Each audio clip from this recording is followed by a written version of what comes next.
Welcome to the regular meeting of the Murfreesboro City Council. This is our 11:30 regular meeting, June 12th, 2019. If you'll bow your heads with me. Father, we thank you for this day. Thank you for the opportunity that we have to be here, for the freedoms that we have to be here, for the difficult decisions that we all have to make. Lord, let your mercy and your grace be in this hall. Let the things that we do be in reflect of what you want us to do. We ask all these things in Jesus' name we pray. Amen. Amen. I pledge allegiance to the flag of the United States of America and to the republic for which it stands, one nation, under God, indivisible, with liberty and justice for all. All right, we're going to start with ceremonial items, and we have a STARS Award that we have coming up. Ms. Russell. Good afternoon, Mayor and council members. This afternoon, I have the pleasure of introducing you to the three latest STARS Award recipients, Gerald Lee, Bob Boutier, and Susan Carmouche. They are all Geographical Information System employees who work with the IT department. For those of you who don't know, Geographical Information System is a framework for gathering, managing, and analyzing data. Gerald, Bob, and Susan were nominated by Fire Chief Mark Foltz for their outstanding performance and succeeding through attitudes reflecting service excellence. Chief said, our GIS team members have become invaluable tools for all emergency services. Their innovative mapping and data collection capabilities provide us with analytics to assist in determining station placement and resource allocation, completing risk assessment, and pinpointing impacted areas during disasters and deployments. Recently, the team did an amazing job assisting the city with planning and response to the flood that occurred in February of this year. A dashboard was created to show all the important information associated with the rising waters, including high water streets and road closures. Personnel were able to collect this data in the field via an app, and it would populate the dashboard in the Emergency Operations Center and in other remote areas. The team has also been assisting Murfreesboro Fire Rescue with the accreditation process. Gerald Lee has created, sometimes at the drop of a hat, several maps that have to be included in our strategic plan, our standard of cover document, and will soon be helping with a self-assessment manual. We absolutely could not function without these talented and professional individuals. They are always willing to help us out, no matter the project, and they do this intricate work quickly, efficiently, and effectively. Thank you, GIS team, for outstanding performance.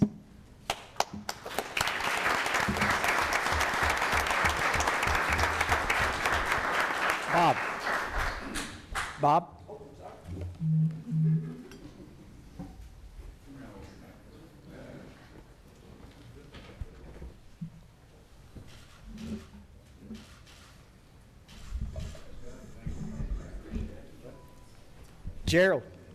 Gerald even shaved for this.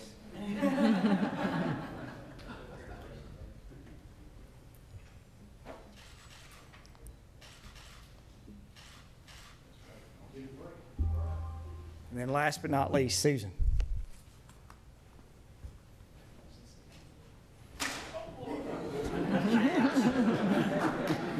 Catch.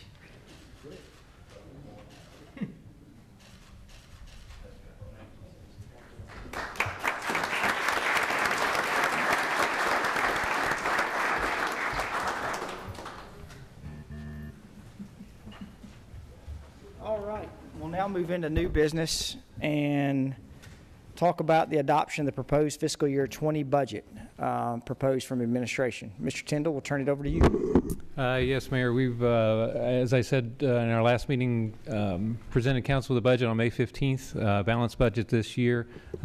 We've had several meetings before that to get to this point.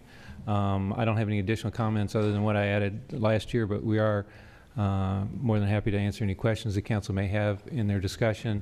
And I think Ms. Tucker has some additional information about changes to the budget document.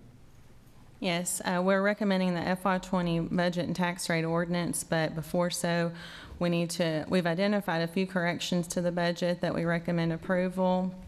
These include an adjustment to police salary and benefits of $175,000. This is where 2 positions were identified that were inadvertently omitted from the budget submission. Those positions are properly accounted for in the position count. Maintenance and traffic departments both budgeted and ordered vehicles this year. However, staff recently learned that these vehicles will be delayed until FY20, so the budget needs to be adjusted by $171,320 for those purchases. A new phone system for City Hall is necessary for the city to fully implement the city's VoIP communication plan. The equipment is going to be purchased this year, but installation and maintenance costs of $65,000 will be incurred next year. With the Saturday pilot program, transportation's positions need to be adjusted. They would like to increase their part-time position by 1 rather than increasing their full-time position by 1. And this will decrease the budget by about $3,700. And also, the drug fund revenues are being reduced to reflect the current trends for that fund. As a result, expenditures should be reduced, and the transfer from general fund will decrease by $75,000, and the $100,000 reimbursement to general fund for overtime will be eliminated. These changes will result in increased expenditures of $332,000 and decreased revenues of $100,000 to general fund. And then the drug fund revenues will decrease by $165,000 and expenditures will decrease by $315,000. We recommend approval of these changes and then discussion of any other changes y'all may have. All right, any questions for Ms. Tucker?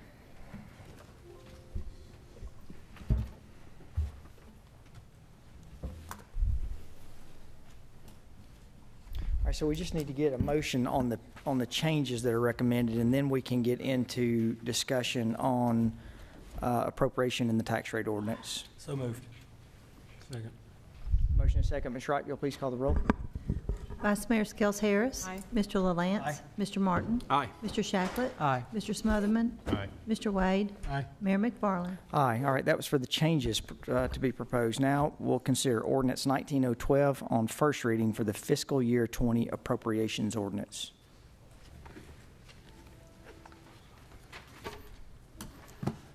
Let me ask that our city manager, could you, for those that may not understand how we arrive at this budget, could you give a brief synopsis of the process that's been going on for the last few months?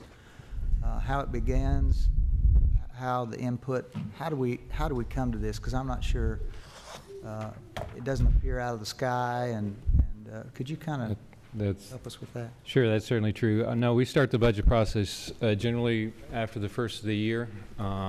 If you recall, Council, we had a budget update in January, and in February we start putting together the budget for the next year. We began with the departments. This year we asked all the departments to review their budgets carefully. If you recall, last year we asked the departments for 10% cut and worked very hard to achieve that goal as close as we could on the departmental operating budgets, non-salary operating budgets. And then this year we asked them to try and hold the line as much and only ask for the absolute necessary that they would need.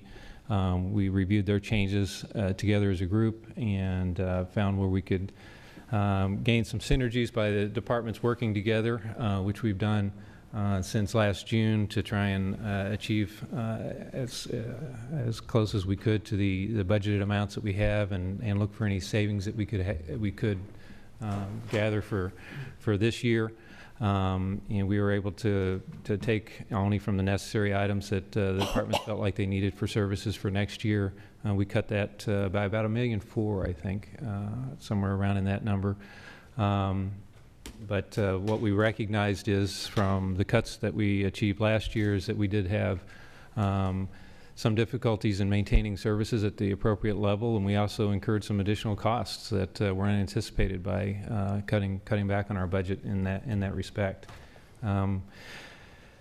So that was part of our process. Then we, as we built the budget, we started with our council discussions. We've had, I think, about 4 or 5 meetings with council to review the budget as we went along. What we recognized is that this year we're going to come in about $4.5 million into fund balance, which means our revenues are less than our expenses by about that amount, which in layman's terms, in essence, we dip into our savings account, and we've had to do that in the past for a few years. This year, after we added everything up, including the new costs that we have with the schools, we implemented last year a pay plan and did some restructuring on that, recognizing that the city is a service business. We need people, and we need to pay people, and we need to be able to hire and retain good people. It has a cost involved in it. As a matter of fact, a substantial increase in wages over in Middle Tennessee over the last few years has caused us to really take a hard look at what we pay people in order to keep them in city employment and being able to provide the services that our citizens need. So after those gathering and providing council with information and gathering information, we put together a proposed budget, which we've done. As I said, it's a balanced budget this year. Council's instructions last year was to stop using our general fund to balance our operating costs. And we worked very hard at that and made a recommendation this year for an increase in our property tax rates. We as I just described, we did take a very hard look at expenses. We think we've held the line on expenses. We have substantial cost pressures on all of the expenses that we're facing with the city, including our biggest, which is wages, as I described, and construction costs. There's substantial increases in Middle Tennessee with the economy on those pressures. So we just have faced increased costs. And so we took a look at the revenue side and what revenue enhancements that we could possibly recommend to council. One is the rate adjustment for property tax, and the other is solid waste fee. So we recommended both increases in those to be able to balance our budget this year. To repair some uses out of fund balance that we've had over the last few years in the past, and to make sure our fund balance remains within our prudent financial policies over the next few years. And so that budget was put together and then presented to council on May 15th, and we've had a chance to review and talk about that, and had our public hearing last Thursday. So this is where we're at the point now to have council decide and implement the budget for next year, so we can, it gives us enough time then to actually input that into our computer systems to be able to get the budget and put it into effect July 1st. Can I ask another question? Sure. If you take that aggregate salaries and benefit figure from one year to the next, 10%. Hey, Bill, if you don't mind talking to your microphone so that we can, that's okay. Sorry, forget that. If you take the aggregate figure in salaries from one year to the next, it's a 10%. Could you explain how that figure, what is the increase? Well, the aggregate salary that we show in our budget amounts presentation this year includes all salaries, includes all benefits. It's budgeted positions on new employees that we would hire. It includes the wage increases, which are around 2.5% if you take in the STEP programs and what we call the employees in open range, where they're not in a STEP program. The budget recommends a 2% increase for open range employees, and then the STEP programs are set increases for those employees. I'll look at Ms. Tucker and Ms. Wright if there's anything else in that number other than those things. I think the primary. We had the increase to the pension contribution rate as well. The pension, that's true. So you'll recall a few months ago we came to council and talked about the increase in our pension funding because our long-term rate of return had to be reduced it requires us to put more each year into that to cover our unfunded balance in our pension plan. And that increased about $750,000 for our salary and benefit line. So it's the relative 10% increase doesn't represent what we're proposing for our employees. Salary increases, no, it does not represent. There's a lot of other costs involved in there.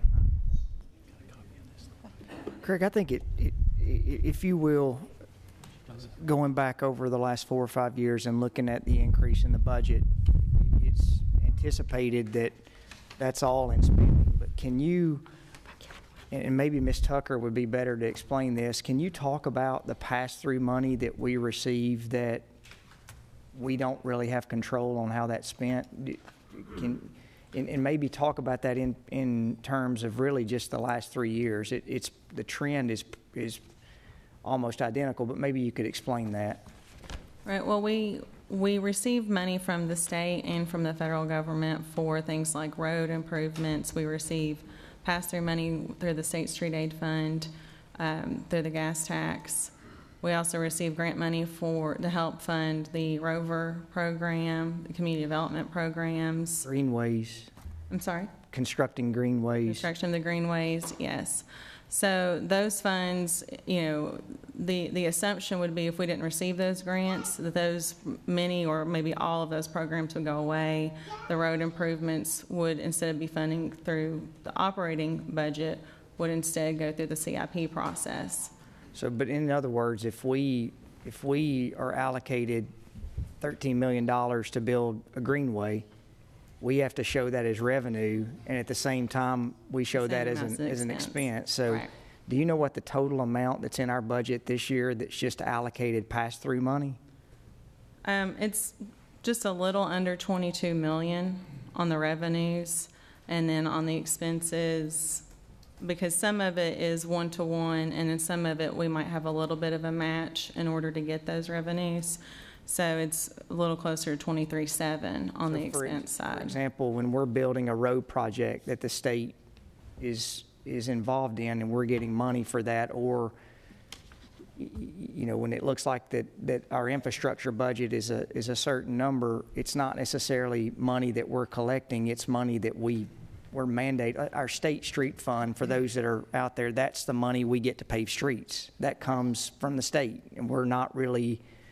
Yeah, we can't spend it on anything else other than street maintenance. So although it looks like it's a large revenue that we have, it's really not part of our operating budget. Right. When you look in the overall increase. And that was one of the things I wanted to pull out, that it looks like that our operating budget has gone up, $35 million over the last 4 or 5 years, but a lot of that's in direct relation to funding that we receive from the state. If we build a new greenway, then we may have one year our budget looks really high.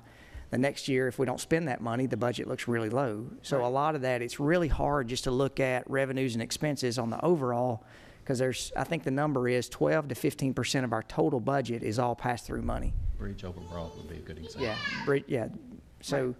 Yeah, Middle Tennessee Boulevard, I heard somebody who should frankly know better than this make mention that we spent $8.9 million of taxpayer dollars on Middle Tennessee Boulevard, and that's just, it's not true. That number I think is more like 900,000 for our cost, and the other $8 million is all shared money, either federal or state money. So, I mean, is that what you're talking about? It flowed through our budget, but we got the reimbursement for it as right. well. But we still have to budget to show that as a revenue that's coming to us. Right. We're required to budget every dollar spent. It works on both sides of the equation. We show it as a revenue and we show it as an expense. So when you talk about the entire budget, you can't talk about revenues in a vacuum and expense in a vacuum and without understanding where those come from, because that's almost a $22 million or over a $22 million swing this year, if you were to separate that discussion.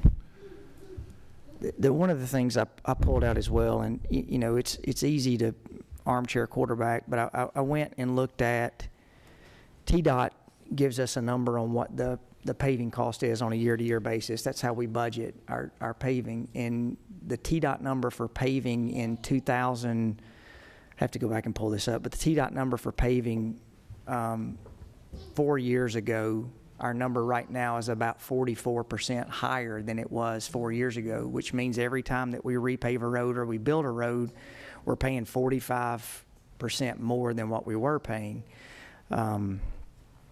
And you know, I was on the radio with someone who I, again, would think would know these things. The school, just for those who are out there, the same school that we're building that we built 4 years ago, I know many of y'all are in the Blackman community, we operate really everything that we operate's under low bid on a construction project. So a school that we built 4 years ago at Salem cost $21 million, 1,000 student school. That same school that we're building right now under low bid was $37 million. And this is not just what I'd say a frivolous school. This is a school that we just got finished building 4 years ago. Now the good news is we only have debt on really one school right now, John Pittard, and then the new school that's coming on board. Every school that you have, we're debt free on those schools, correct? I think that's right. That's correct. I'd have to look Scales back. was last one 15 years ago. Pittard, and then not counting energy overall. Sorry, overall We've as done well. some improvements to Hobgood and Right. Bradley, so we have But some when other- overall where we initially for a borrowed brand new money. building, yes. Yeah. I tell y'all the thing I'm really concerned about. I'm the solid waste fee is one that, and y'all have heard me say this. The solid waste fee, as a council, I would rather see us put a 5-year plan in place that says, here's what we're going to do every year for the next 5 years. I mean, our solid waste numbers right now, our budget's roughly $6 million to pick up 44,000 households, or 38,000 households and 6,000 commercial cans. And the number that we're seeing with Middle Point coming to an eventual end, that budget could go up to 24 million, is what the overall, if we're having to haul the trash somewhere. Now, we're working really hard with the county. The city of Murfreesboro is the only municipality in Rutherford County that picks trash up. We're the only one. Everyone else has to pay for that outside, and those rates are anywhere between $17 to $25 a month is what it's on the private side right now. So I would rather see us phase that in like we did our water bill over a 5-year period, as opposed to doubling the trash fee.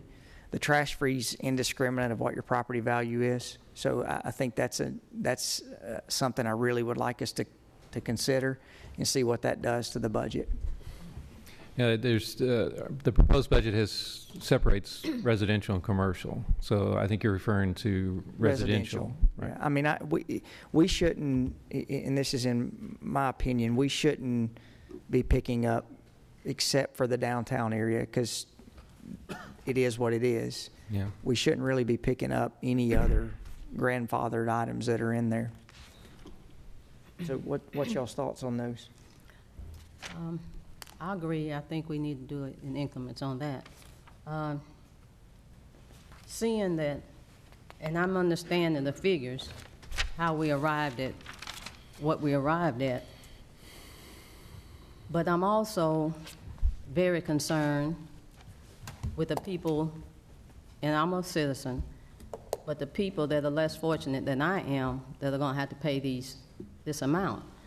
I know we have a program called the Tax Freeze Program, and the 2018 figures show that individuals 65 years or older with a combined income of $42,450 would qualify for that program. And that's some relief we can give them.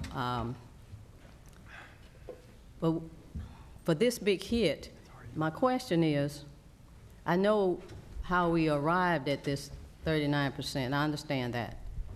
But is it any way that we can go down that percentage by taking, which we've been doing for years, money out of fund balance, which is like a savings? Is it any way we can take more money out of that and let this tax percentage go down? Well, that's a direction from council. As I said, we built our budget to try and maintain it within the financial policies the council has set. There's a range in there. You know, we looked at the range to make sure that if we set the rate at the proposed rate, that it would maintain those policies over a long period of time, several years. And so, you know, that was direction from council that we had received, and that's where the proposed number comes in. If we, you know, we've all been a part of discussing where we want to go on having a balanced budget. I think as a council, we have given direction to we've talked about kind of a 3 or 4 year plan to try to get that number absorbed. You know, for the last couple of years, we've spent down about $4 million of that sort of savings account of our fund balance. We have ratios in place that, you know, we don't want to cannibalize that entire, you know, we don't want to spend all of our savings, right? So I think the answer is clearly yes. I mean, could this year or could next year we continue to spend down $4 million, and maybe we still, you know, maybe this year we decide to do that. But if there's ever a case of kicking the can down the road, that's it. I mean, there's only so long you can keep spending your savings until it's gone. And so if we just say, well, we're not going to deal with the issues, we're just going to spend some money out of fund balance, we won't be addressing what we need to address, which is that our expenses are growing. And you know, so look, if we decide to do it this year, I actually am okay with a spend down of some, you know, of some fund balance this year. If we get to that, knowing that there's a 3-year plan still in place to try to get us out of that, okay? I mean, I think we need to have a balanced budget, which means we are spending what comes in. That's and I think we've all sort of agreed on that, and you know, over the last year and 3 months since we were dealing with last year's budget on into this year's budget. But you know, you know, I'm gonna get a couple things out here, just say some big picture stuff. You guys have heard me say for the last 6 weeks or whatever it's been since we've been talking about this, that, you know, I don't necessarily think the number needs to be this high or whatever, and we've gone back and forth a little bit on the trash fee as far as recovering now or later. I'm still where I was, so I'm just going to kind of leave it at that. But I'm going to take the opportunity to make a couple of comments about some of the things that I'm hearing and seeing and as it relates to the citizens. And first of all, I would urge everybody in the crowd, everybody who's watching, everybody who's going to read the article in the paper to get substantially more familiar with how our tax situation works here. The equalization scenario that the state requires us to do, I mean, I can't believe the number of people that don't even understand that we've reduced our tax rate over the last 20 years. You know, that we reduced our tax rate by 20%.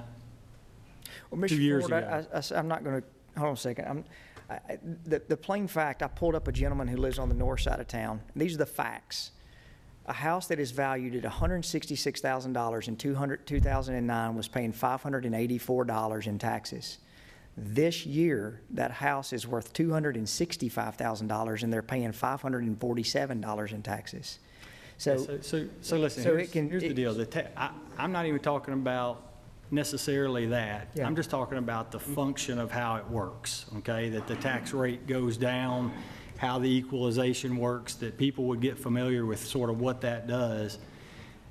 You know, it is true. If it was a median number, it would be easy for me to say this. Since it's an average, it's not easy for me to say this, but it's, you know, it is going to be pretty close to this, that half the people in this town are paying less in city property taxes today than they were 3 years ago. I mean, does anybody even have any idea that that exists? I see some people. All right, so I don't need comments, but I just see me. Here's how. If you don't understand that, you don't understand how the equalization works.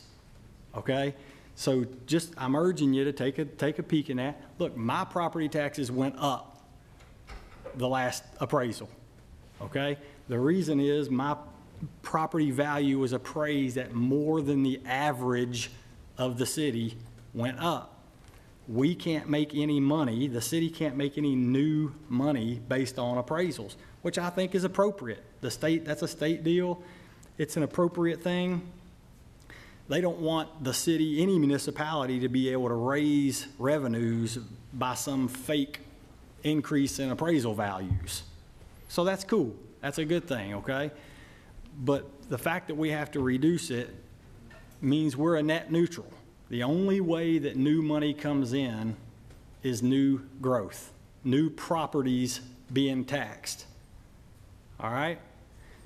So if you're listening and you think to yourself, you know, you're one of these people that doesn't like growth and doesn't want more people coming here, and you don't want anybody in your backyard and all that kind of stuff, but you're also saying don't raise taxes, we don't want any more revenues, we don't want to pay for new police officers, we don't want to pay police officers what they deserve, it doesn't work. The math will not work for that.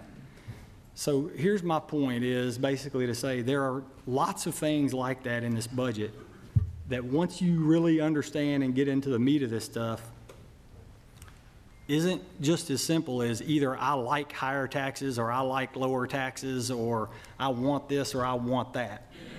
I mean, it's just not that simple. We have to keep up with some of the costs. When you have a 35% increase in our population over the last 10 years, and only a 19% increase in our property taxes, we got some bigger picture issues. There's things we have to make up for. We got to serve those 35% of people. All right? Now, to me, what I've been arguing the whole time, or been saying the whole time, is I want to figure out what's causing those kinds of bigger picture things and address those. The last 10 years, the last 20 years, that was created by 15 to 30 years worth of, prior 15 to 30 years worth of policy. Stuff that we do today will impact 5 years from now and 10 years from now, primarily. So I'm good, I think that we're gonna have to have some sort of an increase. I think the number should be not as high as what's out there right now. I'm okay. I mean, I've kind of gone back and forth a little bit on the trash fee recovery. I think it's the right thing to do to carve that out. I'm not just totally convicted one way or another whether we continue on with the 5-year plan or we ramp it up a little bit to a 3-year plan or all now. I think eventually it's coming, but I think it will certainly help citizens as far as being able to pay the cost. So, anyways, just a couple comments. I mean, I could have 100, frankly, but I'll just sort of leave it at that. I understand that. I understand totally. And like I said, I'm sitting up here looking at both sides. And I understand why we are doing what we are doing, because we have to do it. But my other side, which is stronger than that side, is the citizens. Senior citizens have been calling me. People on fixed income have been calling me. I've had people show me what they make, what they are paying out. They just don't have it. So if, I'm saying, guys, if there's a way we can reduce this number to help our citizens, not all, because there are citizens who can afford it, but 39% plus with the county's taxes going up, that's a hard hit for everybody. So I just want us to look at redirecting and maybe make this figure go down. That's my take on it.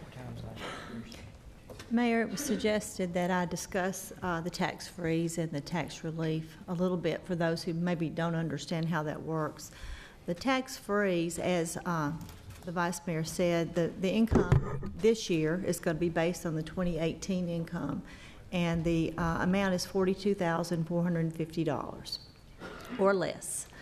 And if you make that, and that's all income for the homeowners in that home, not all the people who live in the home, the homeowners that live in the home, they have to prove that annually to the county trustee. He handles that for all of Rutherford County, and that freezes your tax. If your tax is already frozen, you're already participating in that program. Last year we had 726 people who were already participants. This tax increase will not affect them. Their taxes are frozen based on what their tax base was when they froze their tax. So for those participants, there will be no effect. If taxes go down, they do recognize a decrease in their tax, and that becomes their new base. But if a tax increases, those that are in the program stay at the level they are.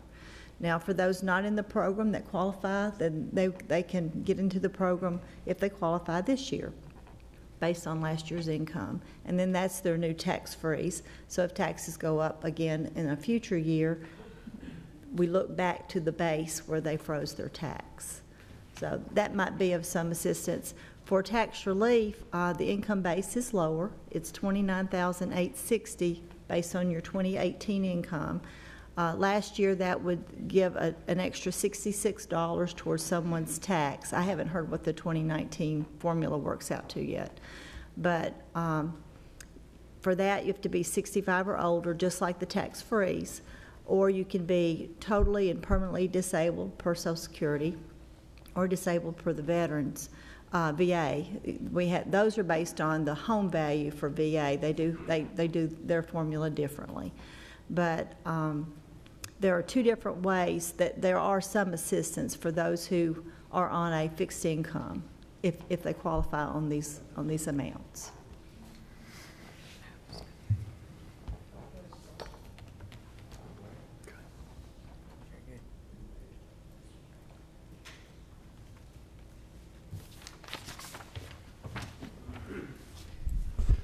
I'll make a few just kind of general comments.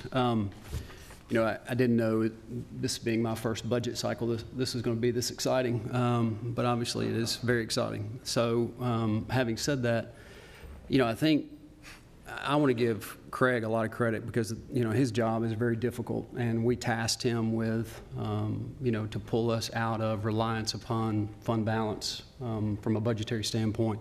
And I think that's a very good, practical, responsible thing for us to do. It's not exactly his fault that we didn't like the answer to some of those questions that we're asking, but I think they're the right questions to ask.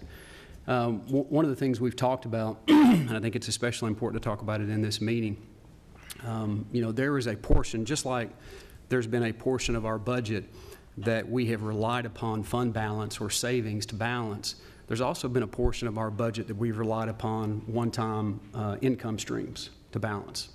And so when you factor in, you start thinking about the total revenue that we're pulling from reserve to balance the budget and the revenue that we're getting on a one-time basis to balance the budget, you know, we've been delaying this conversation for a long time, I think. And a long time's relative, but for at least a while, we've been delaying this conversation.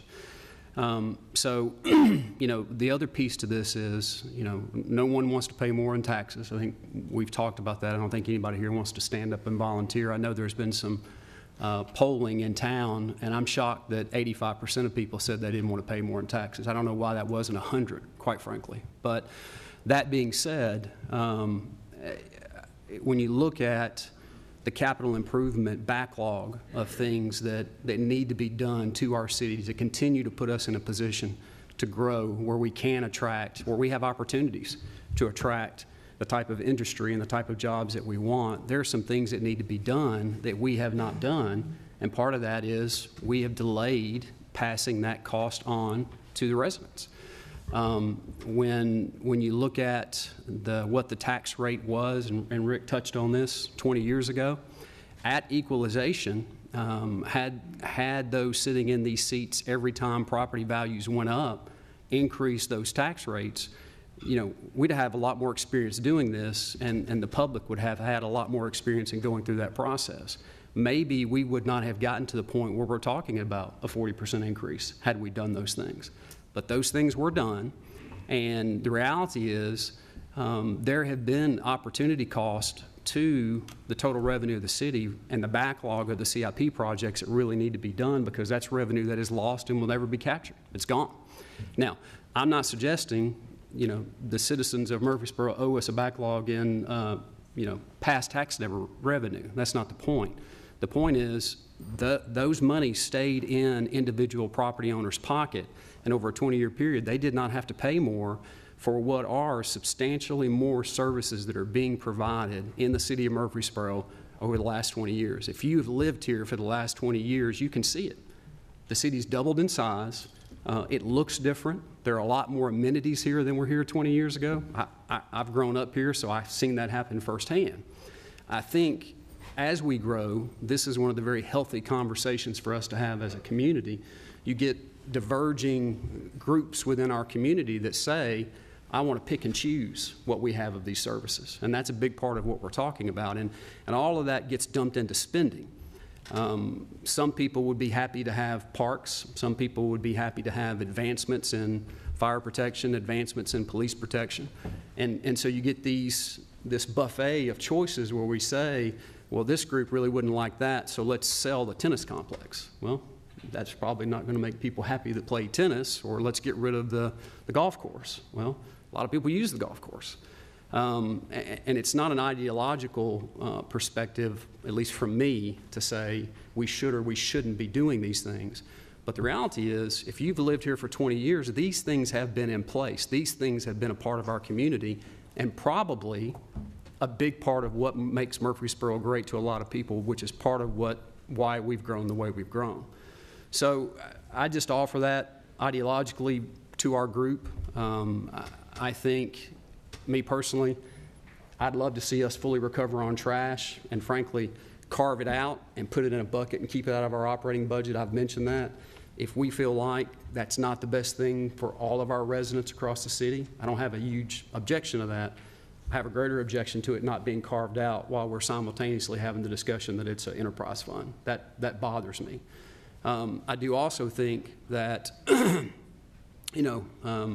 there's been, and I don't know how to say this other than just to say it, but, there's been some thought on my part that, again, I've been doing this for 9 months, so there's a lot I don't know and I don't understand yet, which I'll acknowledge. But, I don't think it's good that it took Craig and the work that Aaron did on the budget for us to understand the significance of some of the things we're dealing with. I mean, I don't think that's good, and I don't want to point fingers at anybody, but I understand the general frustration of the public, of us staring down a 40% tax increase.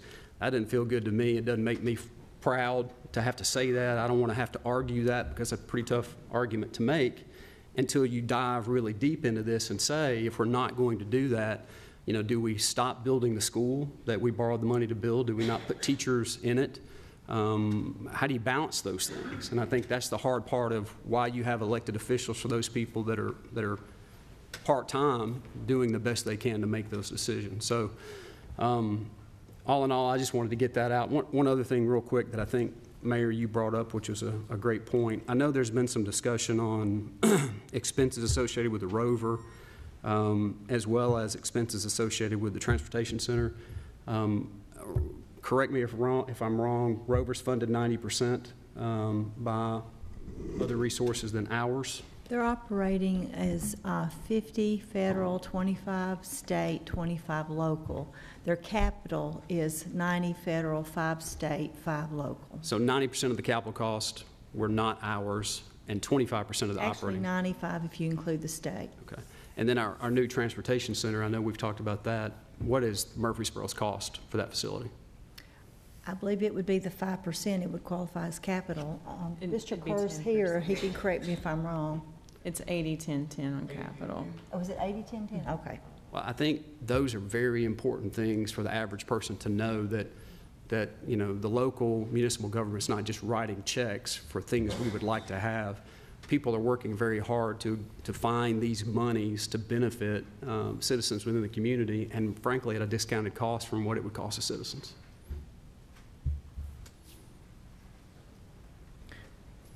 Can we get, I think also there seems to be a whole lot of comment about impact fees in the public. I saw that on the public hearing last week, and I see it, of course, in the paper and other places, and I hear it from people who call and email.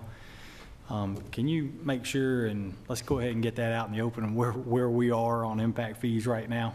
Yeah, we are actually engaged in a study. As a matter of fact, this week our consultant was out meeting with us about impact fees. And start from the very beginning, like when did we initiate that conversation? Wanted an update, I thought. Yeah, let's make sure everybody understands what, the whole process and Right. why we have a person coming in on a study. And Yeah. we initiated this process when? I think it was January, February timeframe, if I remember right. At least. Discussion about impact fees and whether we should consider impact fees. And so that was when council had directed staff to start to look into that.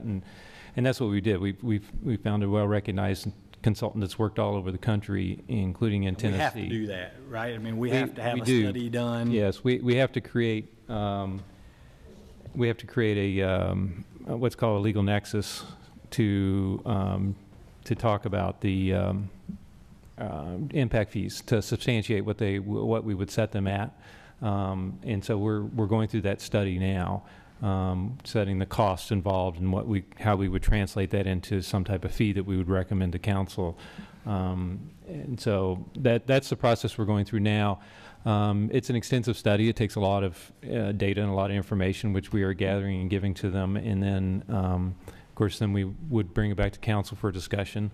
And Approximately and an ETA. I mean, I'm not asking for a real number. I know that's not possible, but is that the second half of this year, or is it? Probably, yeah, after the first, towards the end of this year or beginning of next year is when probably the study would be done that we could bring back to council for council to consider, and then, have that discussion. There's pluses and minuses to impact fees, obviously, like there are into any other fees. And so we want to weigh all of those factors in the decision and provide council with as much information as we can about it. And then, whether we get it implemented in time and to what scale we would implement it and get into the next budget is then the question, because by then we're starting to build the next budget, or does it go in the budget cycle after that? We talked a little bit about the timing, and it may be not this budget. It certainly wouldn't be this budget, may not be the next budget, maybe the next budget cycle, or some portion of that, only in next year if we decide to go that route. Yeah, just thank you. Then also, Craig, are we still on track to hire a grant writer for the city? So I think we're at that point where we need a grant writer on staff. Yeah, a grant writer is in the supplemental request that we made this year. Grant writers a good grant writer will generally pay for themselves because of the funds that they'll be securing to offset some of the expenses that we have from outside sources. So that is one of the supplementals that are proposed in this year's budget. I'll make a comment. Just like we've always done in the past, council, we've taken recommendations from the staff, and we've gone with what staff has said. I think it's this time, I've said it all along, we've kicked the can down the road. We should have been implementing 10%, 5%, whatever, the last 5 to 10 years, and we wouldn't be in this position. Just even with saying that, we live in a great city, great quality of life. There's some things you can get here you can't get anywhere else, but you have to pay for it, just like everybody else. I don't want to see a tax increase, but I understand you have to do what it takes to fund your city, just like your homes. The mayor stated, everybody's home values went up in the last 5 to 10 years. You can't say they hadn't, because I know they have. Mine has. You pay for what you get. If you don't want quality of life, you're living in the wrong city.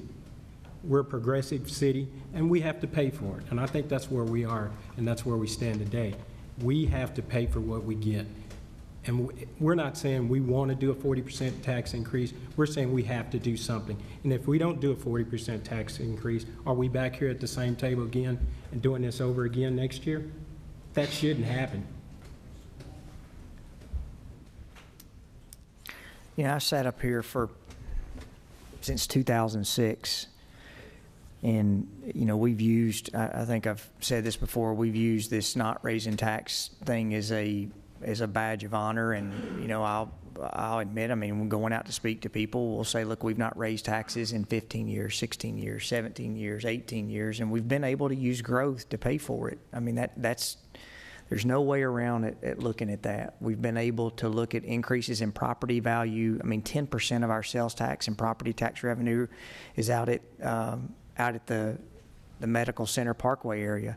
Now, looking back, I wasn't at the council during that time period, but I mean, did it make sense to build Medical Center Parkway and not have a shoulder on the road?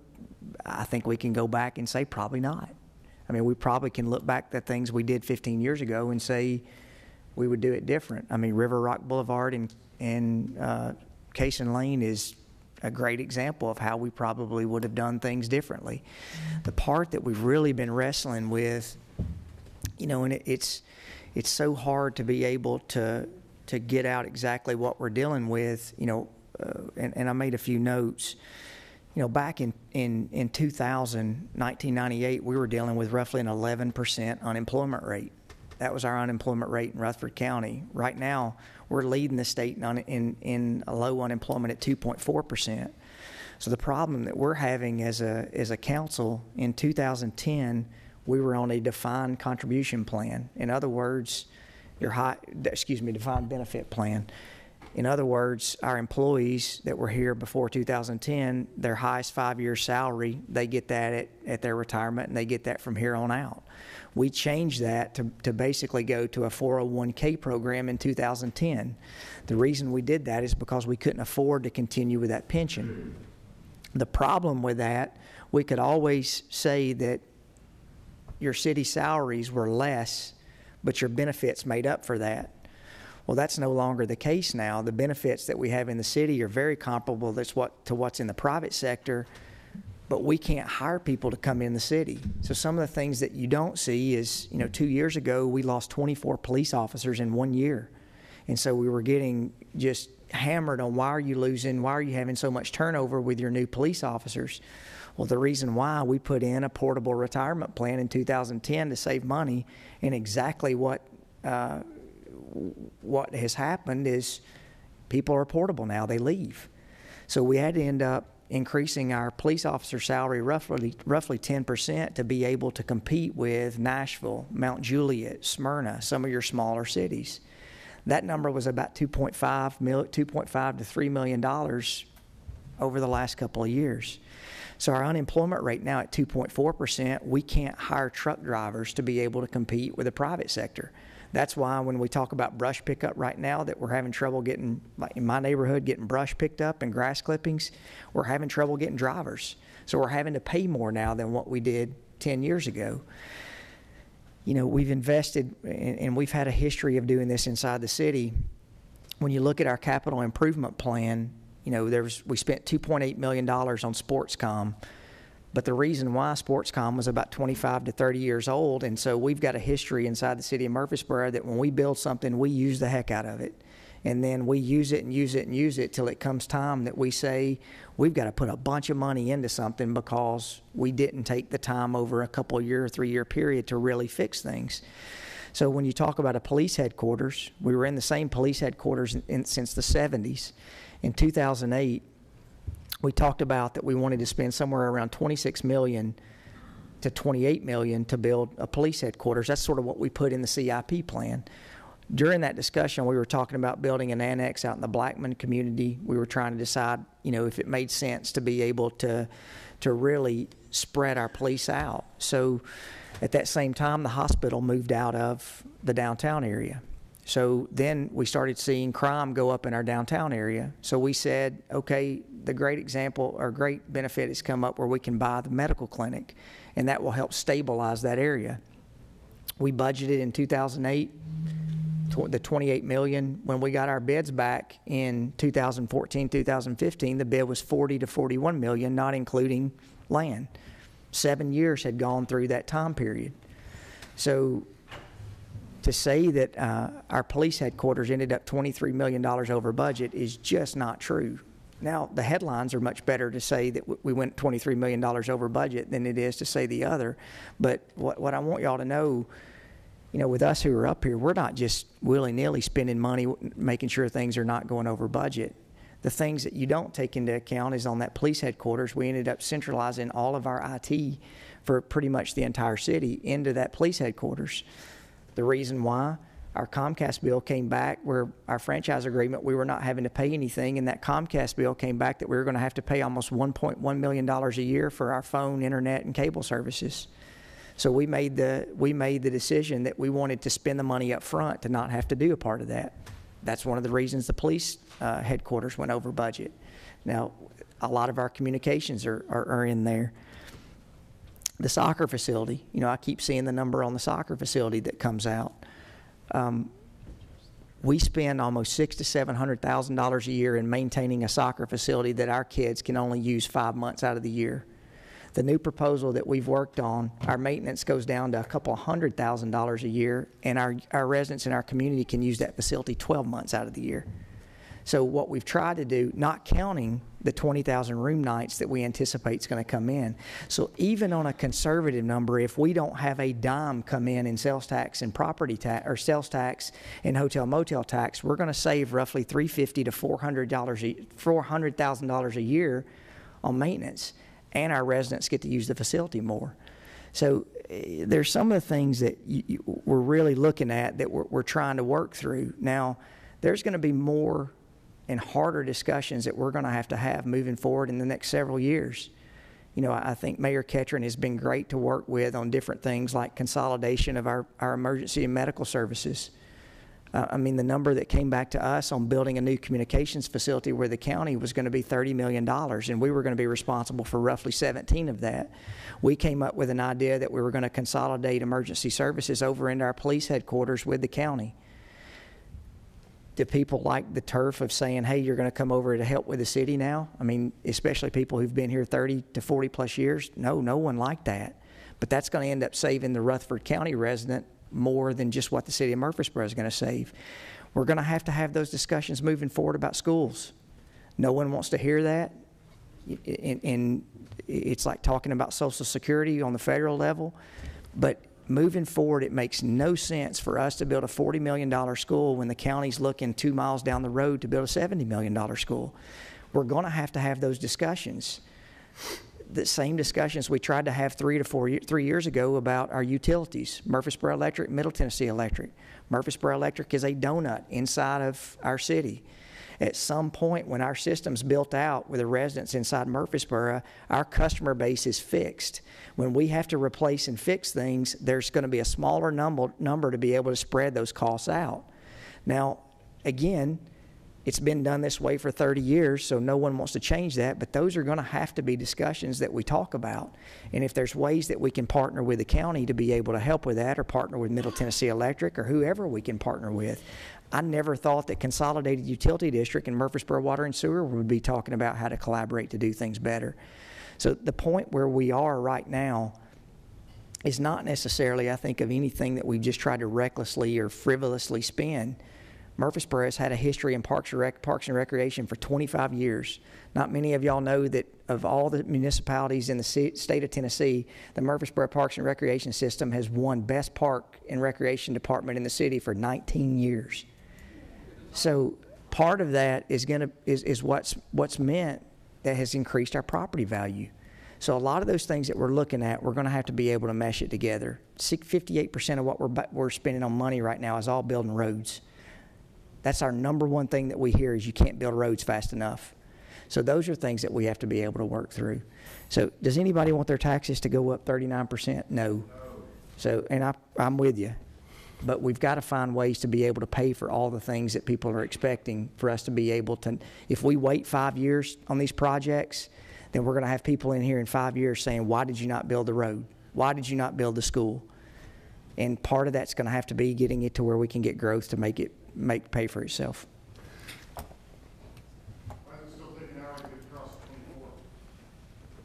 I think I'll go ahead and make a comment.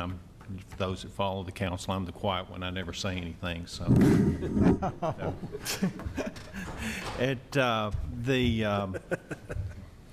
Sorry.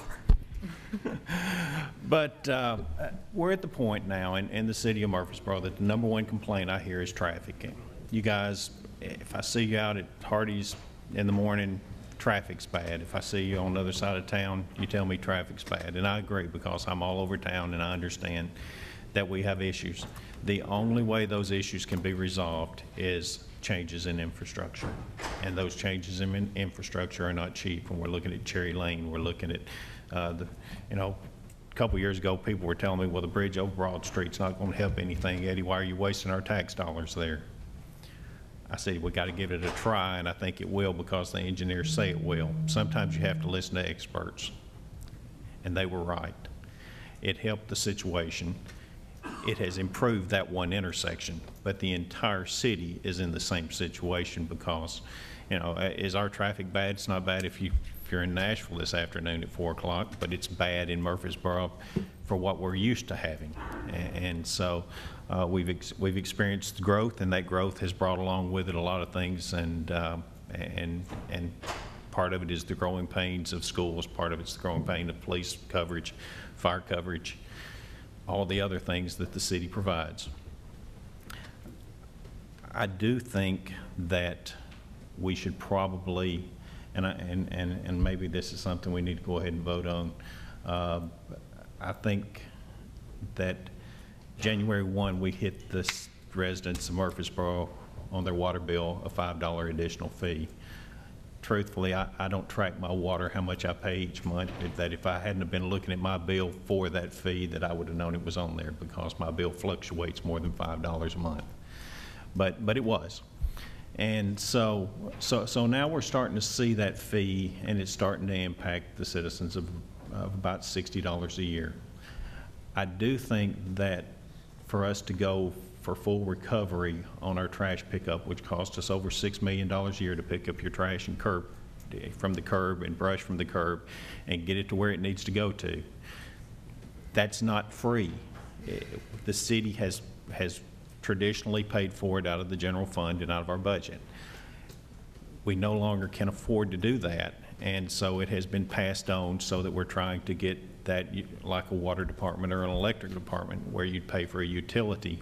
We're trying to get the trash pickup so that if you use that service and at the level that you use that service, you will pay a fee. I think that it's probably too soon for us to implement an additional fee as of July 1. I don't think we should have it in place to go up another additional $5 or whatever that amount would be. I do think that it needs to continually go up because we need to get that out of the savings account that the city has. So my suggestion at this point would be, let's raise as of January 1 next year, not with July this year's budget, but with January next year, let's go up $2.50, which is half of what's proposed. We'll continue to absorb it within the budget and within the situation that we've got right now, if we can do that until it becomes sustainable on its own. So it may take 5 years to get us to $12.50, but that would get us there, and at that point it would have its own supporting funding in place without having the immediate hard impact of doubling it immediately when we just implemented that. So is that something we can agree or disagree on, or do y'all have any other ideas on how we should or could implement that? And Craig, you can even comment as well if you want to see if that's feasible. Ask a question. I'm okay with all that. We had talked about at some point in the past trying to get it on a budget year. Is that important or not? Or I mean, I know we implemented it mid-year last year. We could probably implement it. I think the systems are in place, so we could just change the number in the systems to have it. But I mean, have from it a billed budgeting for half a year. perspective, it's not that big of a deal to have something come in on January 1st, or does it make it? No, I think from a budgeting perspective, we can handle that without an issue. Okay. Yeah. Well, when we started this process, you remember we talked about this being the initial proposal from staff, I think, was phase in. Right. The phase in, yeah. So is this basically what we had initially discussed? Is that what? Well, we got behind.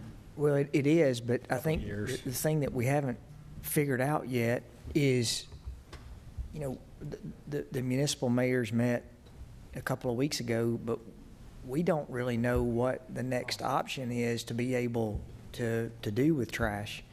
Because right now, we pick the trash up and we take it straight to Middle Point, but our trucks now, because Middle Point has gotten so busy, and that's not a city-owned or county-owned facility, that's a private facility. Our trucks now are sitting in line an hour and a half to 2.5 hours to be able to dump their trash when they really need to be picking trash up in the neighborhoods.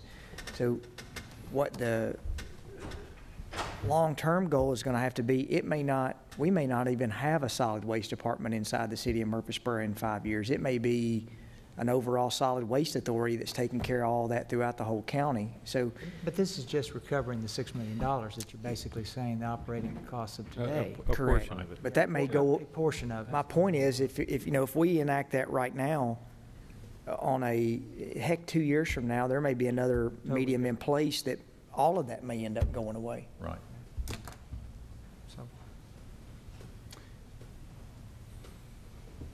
Well, I mean, it would go away from the city budget, but it would go into. Yeah, it's going to go to. It would get paid for I mean, differently. there's only, we talk about two things that are prominent in life, death and taxes, but there's another one. Trash service is going up. I mean, it is, there is no way around it that the trash, because we've not had to pay for it since the mid-'80s, Right. it's going up. Unless someone wants to say that they've got a landfill somewhere around their property in Rutherford County that we can take trash to, but. For free, yeah. But just want to see if I can get this straight. We're talking about, we wouldn't pull this out of our operating budget then. It's still, as long as we're at partial recovery, it's going to have to be, you're not going to have a separate enterprise, right? So it's going to have to remain in our operating budget, That's Right. true. as long as So it's we're just a full partial recovery. Right. Okay, because, all we're doing is basically. It's where it is today, except it's reducing the rate at which it would increase. That's what, okay. That's- Right. And I'm referring to residential. I'm not referring to commercial. I think commercial plans should go ahead as proposed. So we're basically going to say, we're going to take this 1 year at a time and address partial recovery 1 year at a time and not get full recovery. And I would say, Proposing. do it let's do it for 5 years on $2.50 increments, so that you do get to the actual recovery point of where we think it is today. Add 2.5 each year? Yeah. Yeah, Well, and that would get you up in about 5 years to about $12.50. Yeah, if I could. I mean, it's a worthy goal, but we need to run the analysis on that to make sure the 2.5 would get us to where we need to be, because it'll be a moving target with increasing costs and everything else. But Right. Next so year I think we might be can. $6 million. How about Yeah, I don't want to commit to 2.5, not knowing until we run our full analysis that 2.5 in 5 years would make to get us to full recovery. Okay. What and if all we're we- doing in the budget is for Right. 1 year. Yeah, we could do it for this But year, I think obviously. it's realistic to say that Right. it's not just going to be this year, it will continue to do Yeah. it. I don't want to deceive anybody into believing that we're going to do $2.50 this year and the problem's solved. Yeah. We used to do, we had a minimum point. on our water. So if you didn't use above the minimum, you didn't pay for water on a monthly basis. And then the Water and Sewer Department, over a 5-year period, did a drawdown on that, so everyone wasn't hit at one time. But what if we said that we're going to keep the fee as it is right now, but between now and the end of the year, staff comes back with a proposal to us that we could all as a council look at a 5-year pro forma, vote on that 5-year pro forma, and that way y'all have the information you need to prepare the budget every year. We'll need to have something in this budget, though, right? Yeah, I'm just saying if we- Maybe before that. If we wanted to do that proposal, or if we wanted to do Councilmember Smotherman's, either way, we can handle that in this The pro budget forma document. started with a $2.50 increase this year, We could, as of January 1, which would be Yeah. his current budget. so the proposed budget's 5. If we'd cut it back to 2.5, we'd handle that. Or if we did a 2.5 increase January 1st, that's fine too. We can, both of those would continue. Our budget would remain, I'm going to look at Aaron, remain balanced as we go, even if we make those adjustments. You just start the pro forma at 750 next year. Well, you know, the first 6 months, you're going to make $5 a year, and the second half, you're going to make $7.50 per can. Yeah. So I mean, it's not that complicated, it's just math. It is math, and we can do that. We could right now do the budget at $5 and bring back a report and make the change in the middle of the year. That would be fine too. So we could do the analysis and come back and give an accurate number of what it would be on 5 years to make the recovery, if we wanted to do that. Okay, can we go I guess ahead? either way, we'd need to have a motion that would Is that indicate form what of motion? change we want to make to the budget. Does, if I just say in the form of the motion, does everybody understand what I'm talking about? We're talking about your, Two and a half dollar increase on trash, January 1st. January January. 1, as opposed to $5 on July 1st this year. Residential. Residential only. And So what Commercial happens will with continue commercial? as proposed. What happens with the commercial? Commercial in the Commercial budget right now continues is as proposed. $30 per can per month. what's currently in the proposed budget. Right. Okay. So the only amendment is to That's the residential 6,000 side. 6,000 pickups is what we're saying, 6,000? 44,000 homes in it, so, 4,000. It's Yeah. factored at 4,000. Half, 6,000 for half a year, yeah. for half a year, but, so I mean, but that's getting. and that's the way we're growing, we're probably gonna have to hire other people for the pickup. $500,000 we're losing.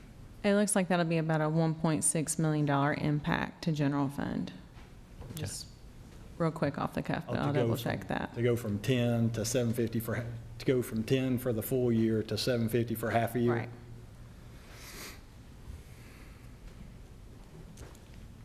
Is that in form of a motion? That's in form of a motion. All right, we have a motion.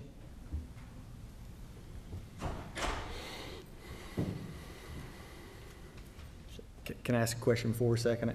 What would be the impact if we did 750 July 1 instead of 10? If we just put it on the budget year?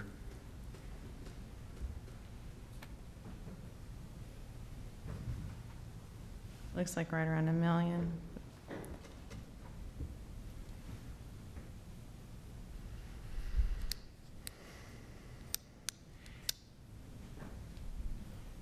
The only reason I'm thinking that is because we're already starting behind, you know what I mean? Yeah. And so I'm trying to get So it you on the want to budget. implement it on July 1? Is that what you're saying? I mean, I think that would be smarter from a budgetary standpoint. Well, I based mean, on- currently it was going to be $5 July 1, so I'm good with Yeah. that. I'll 10, make, you mean? It was going to be, 5 extra. It would be Right, yeah, 10. 5 extra. Instead, it's 750 Right. instead of 10 is what you're saying. That'll, we're talking about the increase, and the increase was a Right, $5 right. increase, Well, so. why aren't we going to January?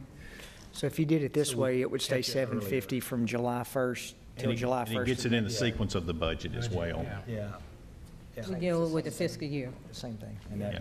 that helps our, Yeah. Okay. Is that you amended? okay with that? I mean, Yeah, I'm you good wanna with that. amend Yeah. your motion? The motion should be amended to, Well, let's do let's withdraw your motion so we don't have to do two votes. okay, let's withdraw the motion. And then make a new motion.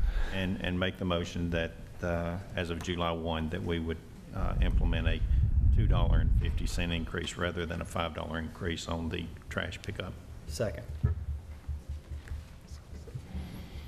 on residential only.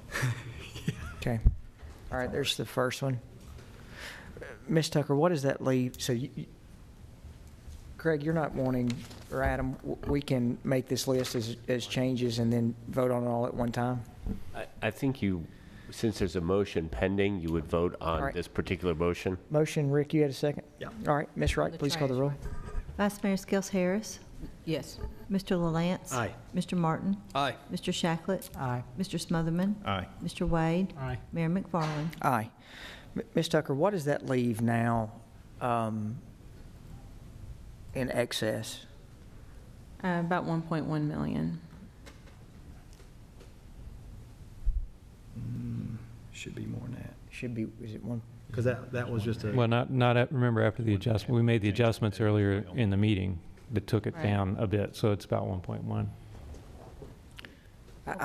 I just don't, I would rather, if we're going to budget, a balanced budget, we figure our sales tax number and property, or our sales tax numbers very conservatively. And I think this year, we're at 44% in sales tax this year as opposed to how much in property tax? Sorry.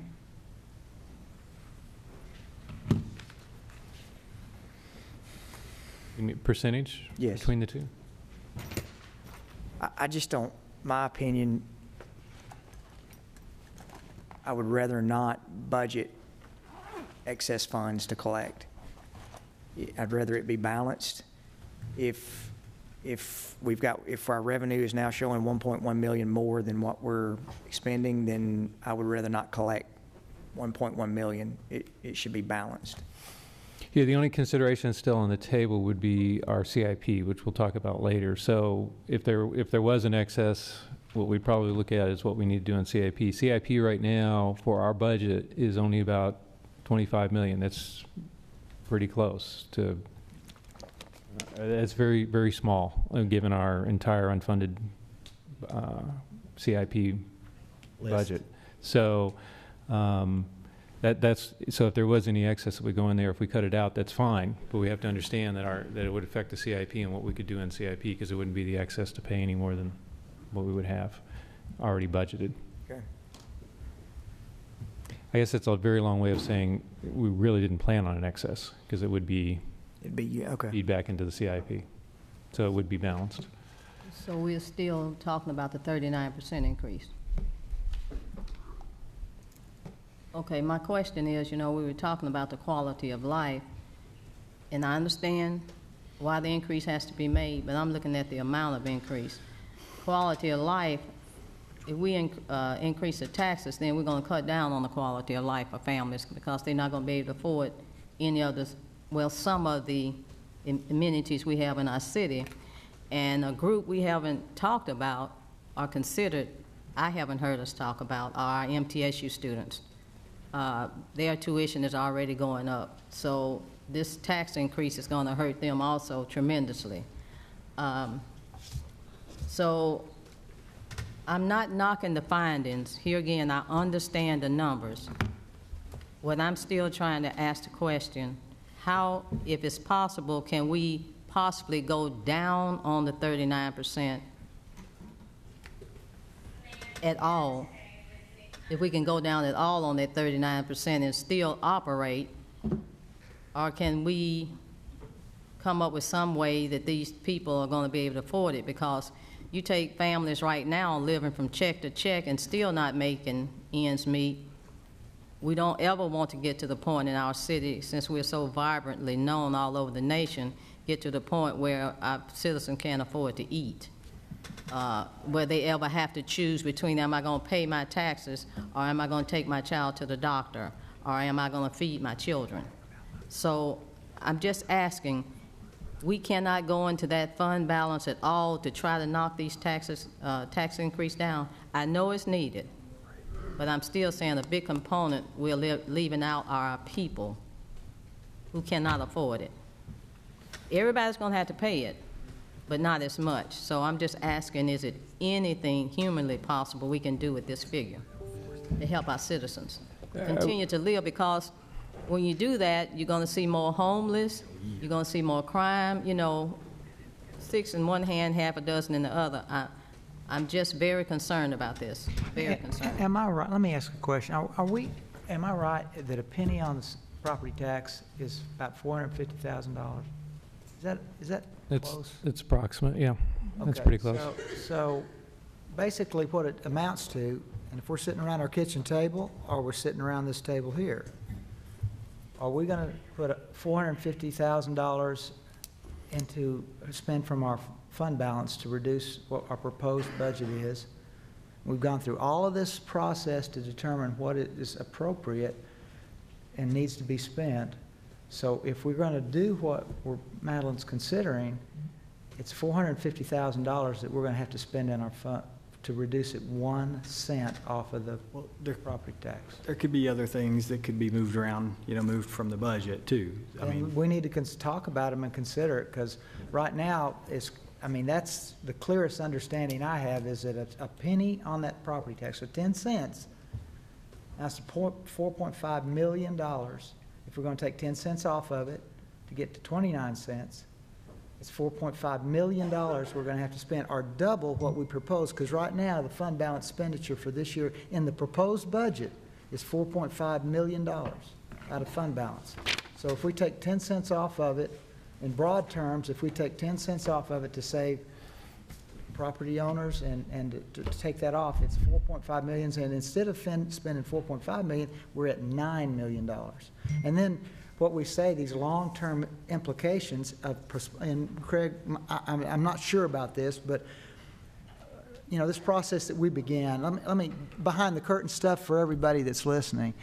We met with the city manager and I applaud him again for the process, because I think I've done this procedure for several times, and I think this has been more enlightening to me as to the implications of decisions that we make. Probably know more this year and learned more this year as the implications of what we do. Because I don't want to get in the weeds. I don't want to tell the fire department or the police department how to do their job. I want to know broad strokes on how we're going, what you need to do, and then make an evaluation. This year, we did 3 phases of implementation of proposed, after they said their basic budget, then 3 things that would be expanded. And we determined to what level we were willing to fund. And that's where we arrived at this budget like it is right now. And so, I mean, if there's something else, I'd like to hear some other proposals. If there's another way to beat down that without spending fund balance. Our initial charge to our city manager was to get away from spending your fund balance down. And I don't know if it's your own personal finances or your business finances. If you continue to dip into your savings, it's not sustainable over a long period of time. That's not sustainable. You can cut, you can examine, you can eliminate expenditures, you can do all you want to, but if you at that point are still spending out of your savings, it's not sustainable over a long period of time. You just can't do it. So that's what we're saying, that the charge was to begin to move away from it, but the only way now, if we've determined that this budget is what we need to fund, the only way to do that and reduce property taxes is to spend out of our fund balance. And hey, bud. Yes, you're correct. Our fund balance. You're right. That's right. Yeah, that's fine. It is. But I live here too, so you know. And what we have done, guys, if we took a poll, we can't say 130,000 people, okay, everybody want to have 32 more people in the police department, I'm sorry, let's count us. No, you've elected us to make those decisions. We have to look at the facts, all of the implications, long-term and short-term, and make a determination as to what is what we perceive as the best interests of our community and going forward. And again, if you don't like it, then you've got the choice, in a year from now to decide whether you can support us or can't. But we're making those decisions, and I think we're not taking it lightly. It's just not capriciously that we've decided that this is what we're going to do. We've looked at it. We've looked at this budget, how it's come together, but to me it boils down to, are we willing to go into fund balance, spend more of our fund balance, and that's the charge that we could give our staff. But that's basically what it means. We're going to spend more savings, and we can lower our property tax, unless there's other suggestions. I would make the point, we talked about comparative property tax rates. We had asked staff to give us what the comparative property tax rates are to adjacent municipalities. And counting Clarksville, Gallatin, Hendersonville, Laverne, Smyrna, we're 8th with the largest population. Clarksville is above us, so we're actually 9th. Gallatin, the cities below us would be Gallatin, Hendersonville, Laverne, and Smyrna. And they don't run school systems. Yeah, and they don't have school systems. So right now, on our current tax rate with our school system, we would be next to the 4th lowest in the state.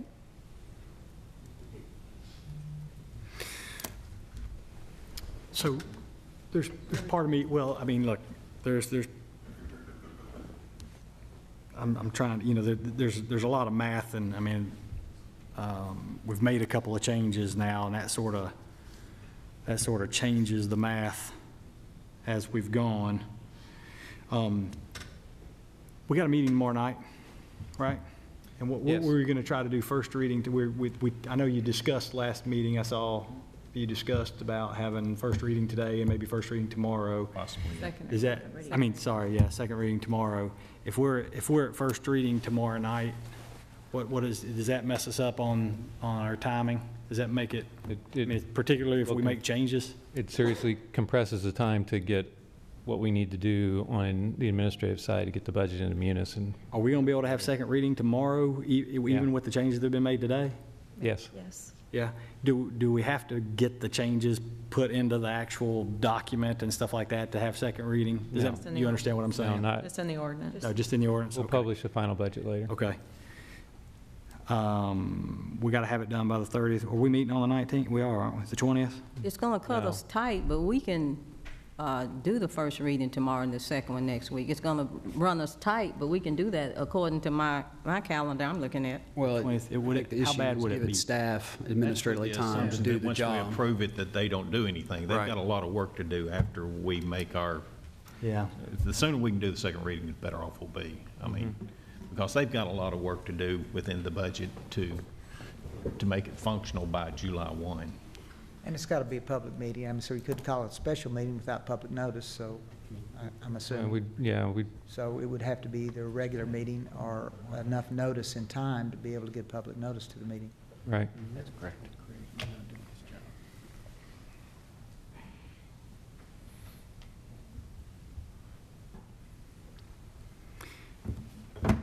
If I'm doing my math right here, right now, we've reduced out, we started with 3, we started around 3 on the surplus, 2.8 or something like that, and then the changes were how much of a difference at the beginning of the meeting? About 532,000. So that gets us to 2 point what? I'm sorry, About 2.1. It's on that. so it was 2.6 to start with, something like that. Yeah. So So close. 2.1, we just lost 1.3 in trash, right? It's going to drop by about $1,070,000. Revenue gains, yes. So that's where you're getting the one, okay. If we, look, if we were to reduce the number to 25 cents, okay, I just started with this math. I basically picked that number because that's where the rate was 2 years ago, was $1.20. Okay, so if we go back to where the rate was 2 years ago at $1.20 instead of 94.94, right? That means we're gonna, if my math is right here, that's gonna be about 5.4 million. Yeah, but that rate doesn't include the amount of money that we had revenue from property sales and stuff like that in order to come up with the budget that year. I mean, I'm not talking about the budget, I'm just talking about the actual tax rate. Those sales wouldn't impact the tax rate, would they? ultimately they would, because you would offset your end of the year Not the appraisals. expenses. No, I'm talking about the appraisal tax rate. The 94.94. That wouldn't be impacted that bad. I mean, the fund balance spend down would be, but No, you see what I'm saying? yeah. So if the number went from 37 cents to 25 cents, that's $5.4 million We're at that we would be, 39. We're at 39 now, though. 37, No, isn't we're it? 37. 39%. So we're at 37, we dropped by 12 cents, which is about a 32% decrease from where we're at, which is about $5.4 million, I think. I'm coming up with about 4.5. 12-cent reduction. How much? I'm coming up with about 4.5 use of fund balance if we drop it to 25 cents. So it wasn't, if we were, With the it was less than 450,000 per cent or whatever, right? I mean, because that would be 10 cents would get us 4.5 million. It's about 465,000. All right. Is that right, Aaron? What's that? So that's 12 cents would cut out $4.5 million out of the current budget. Something like that. Right. And we'll go Math. back and vet all these numbers again. We're not doing it right on the fly, but that's what I'm coming up with right now, yeah. Okay, and so that puts us at a total of 5.8 million that we will have cut out. I don't want to spend down 5.8 million out of fund balance. I can just tell you that right now. No, I was saying that would give you, using fund balance of 4.5 million, I'm sorry. So, Actually, that's true. So I'm taking the Instead of adding to fund balance by 1.1, if we dropped it to a 25-cent tax increase, you would be using $4.5 million. All right, fund yeah, balance. so that That's was where my I see where you're 5.4. going Yep, with gotcha, that. okay. Yep. Sorry. All right, let me redo my numbers here. My point was gonna be this. Essentially, that gets us 5.4 million out of the budget, 1.3 out of the budget in trash, when we went from 10 to 750.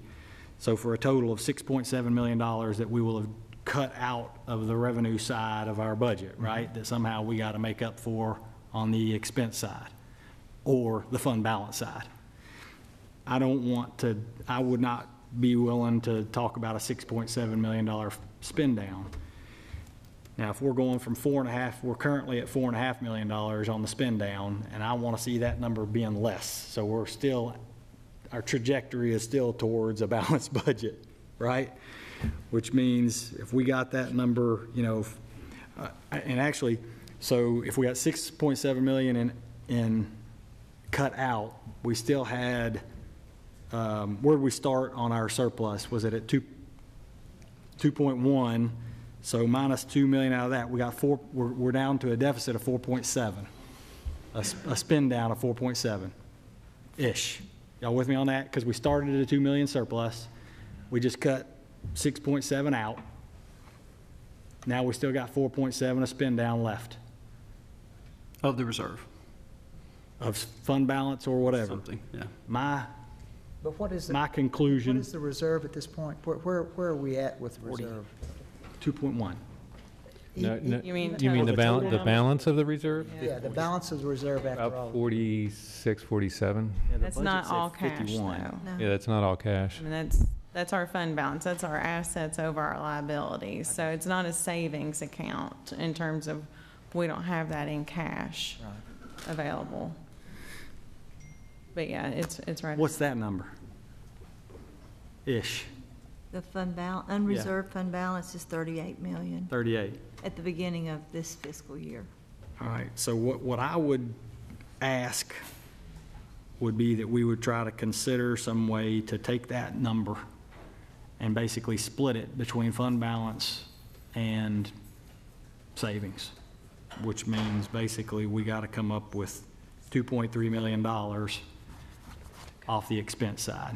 The other thing you need to consider, however, is the cumulative effect of continuing to use fund balance. So the next time we do the budget and we talk about a tax increase, we got to make up every time we use that fund balance. And that's why we arrived at the number that prevents us from having to do that for several years down the line to avoid having to raise taxes more than the proposed amount as we go forward. My hope is, my vision in the future on this is that we'll have some revenue sources, i.e. impact fees. We will have more coming in. We'll have another, if we do another $2.50 on trash, that'll be another $1 million. So we'll still be on that trajectory, whether we get there in 1 year or 2 years or 3 years, we would still be on that trajectory to try to get us there. But it still means, some of the things that I've talked about in As 6 long weeks as our ago with continuing supplements. As long as our continuing revenues that we're depending on match our continuing expenses, because, Look, what man, we fell that's into real. the trap was, property sales and things that were one-time revenue that made us not feel the pain of biting this bullet. And we didn't, we didn't face up to that. So I would agree with what you're saying, but I think, we have to be prudent in realizing that we don't fall into the trap of using one-time revenue sources, and whatever they be.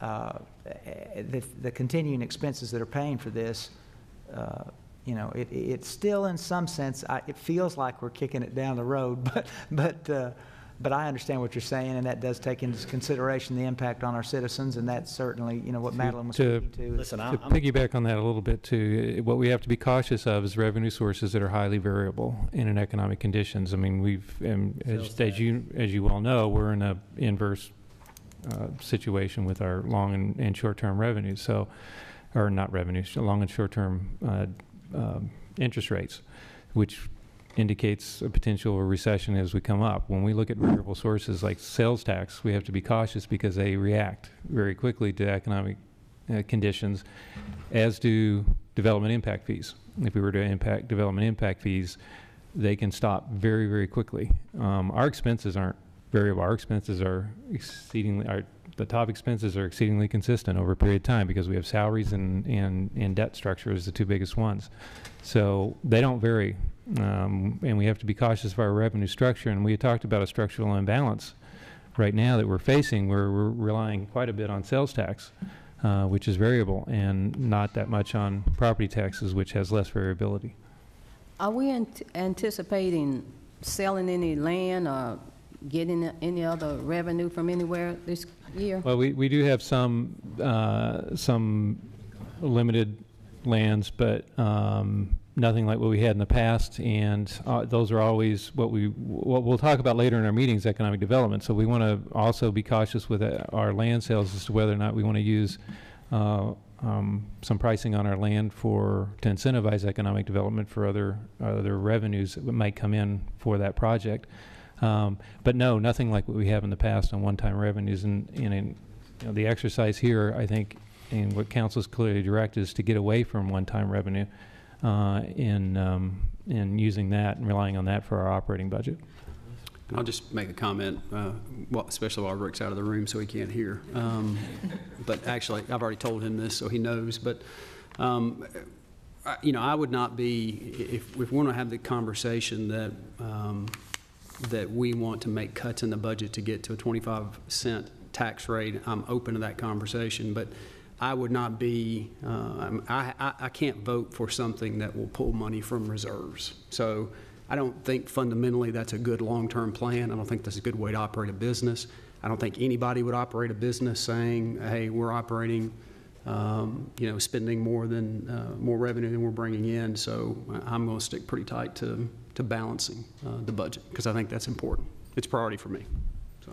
And we would, at 20, and Rick's on the room, so maybe I'll repeat this when he gets back in, but 25% tax increase would take us out of what would be the financial policy that council has set, being at the upper end of our goal, or upper end of our range of revenues compared to our fund balance.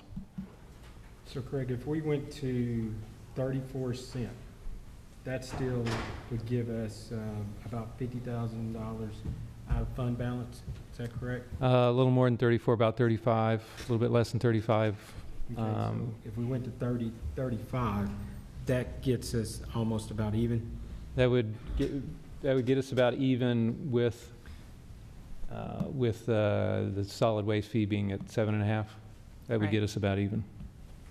Okay.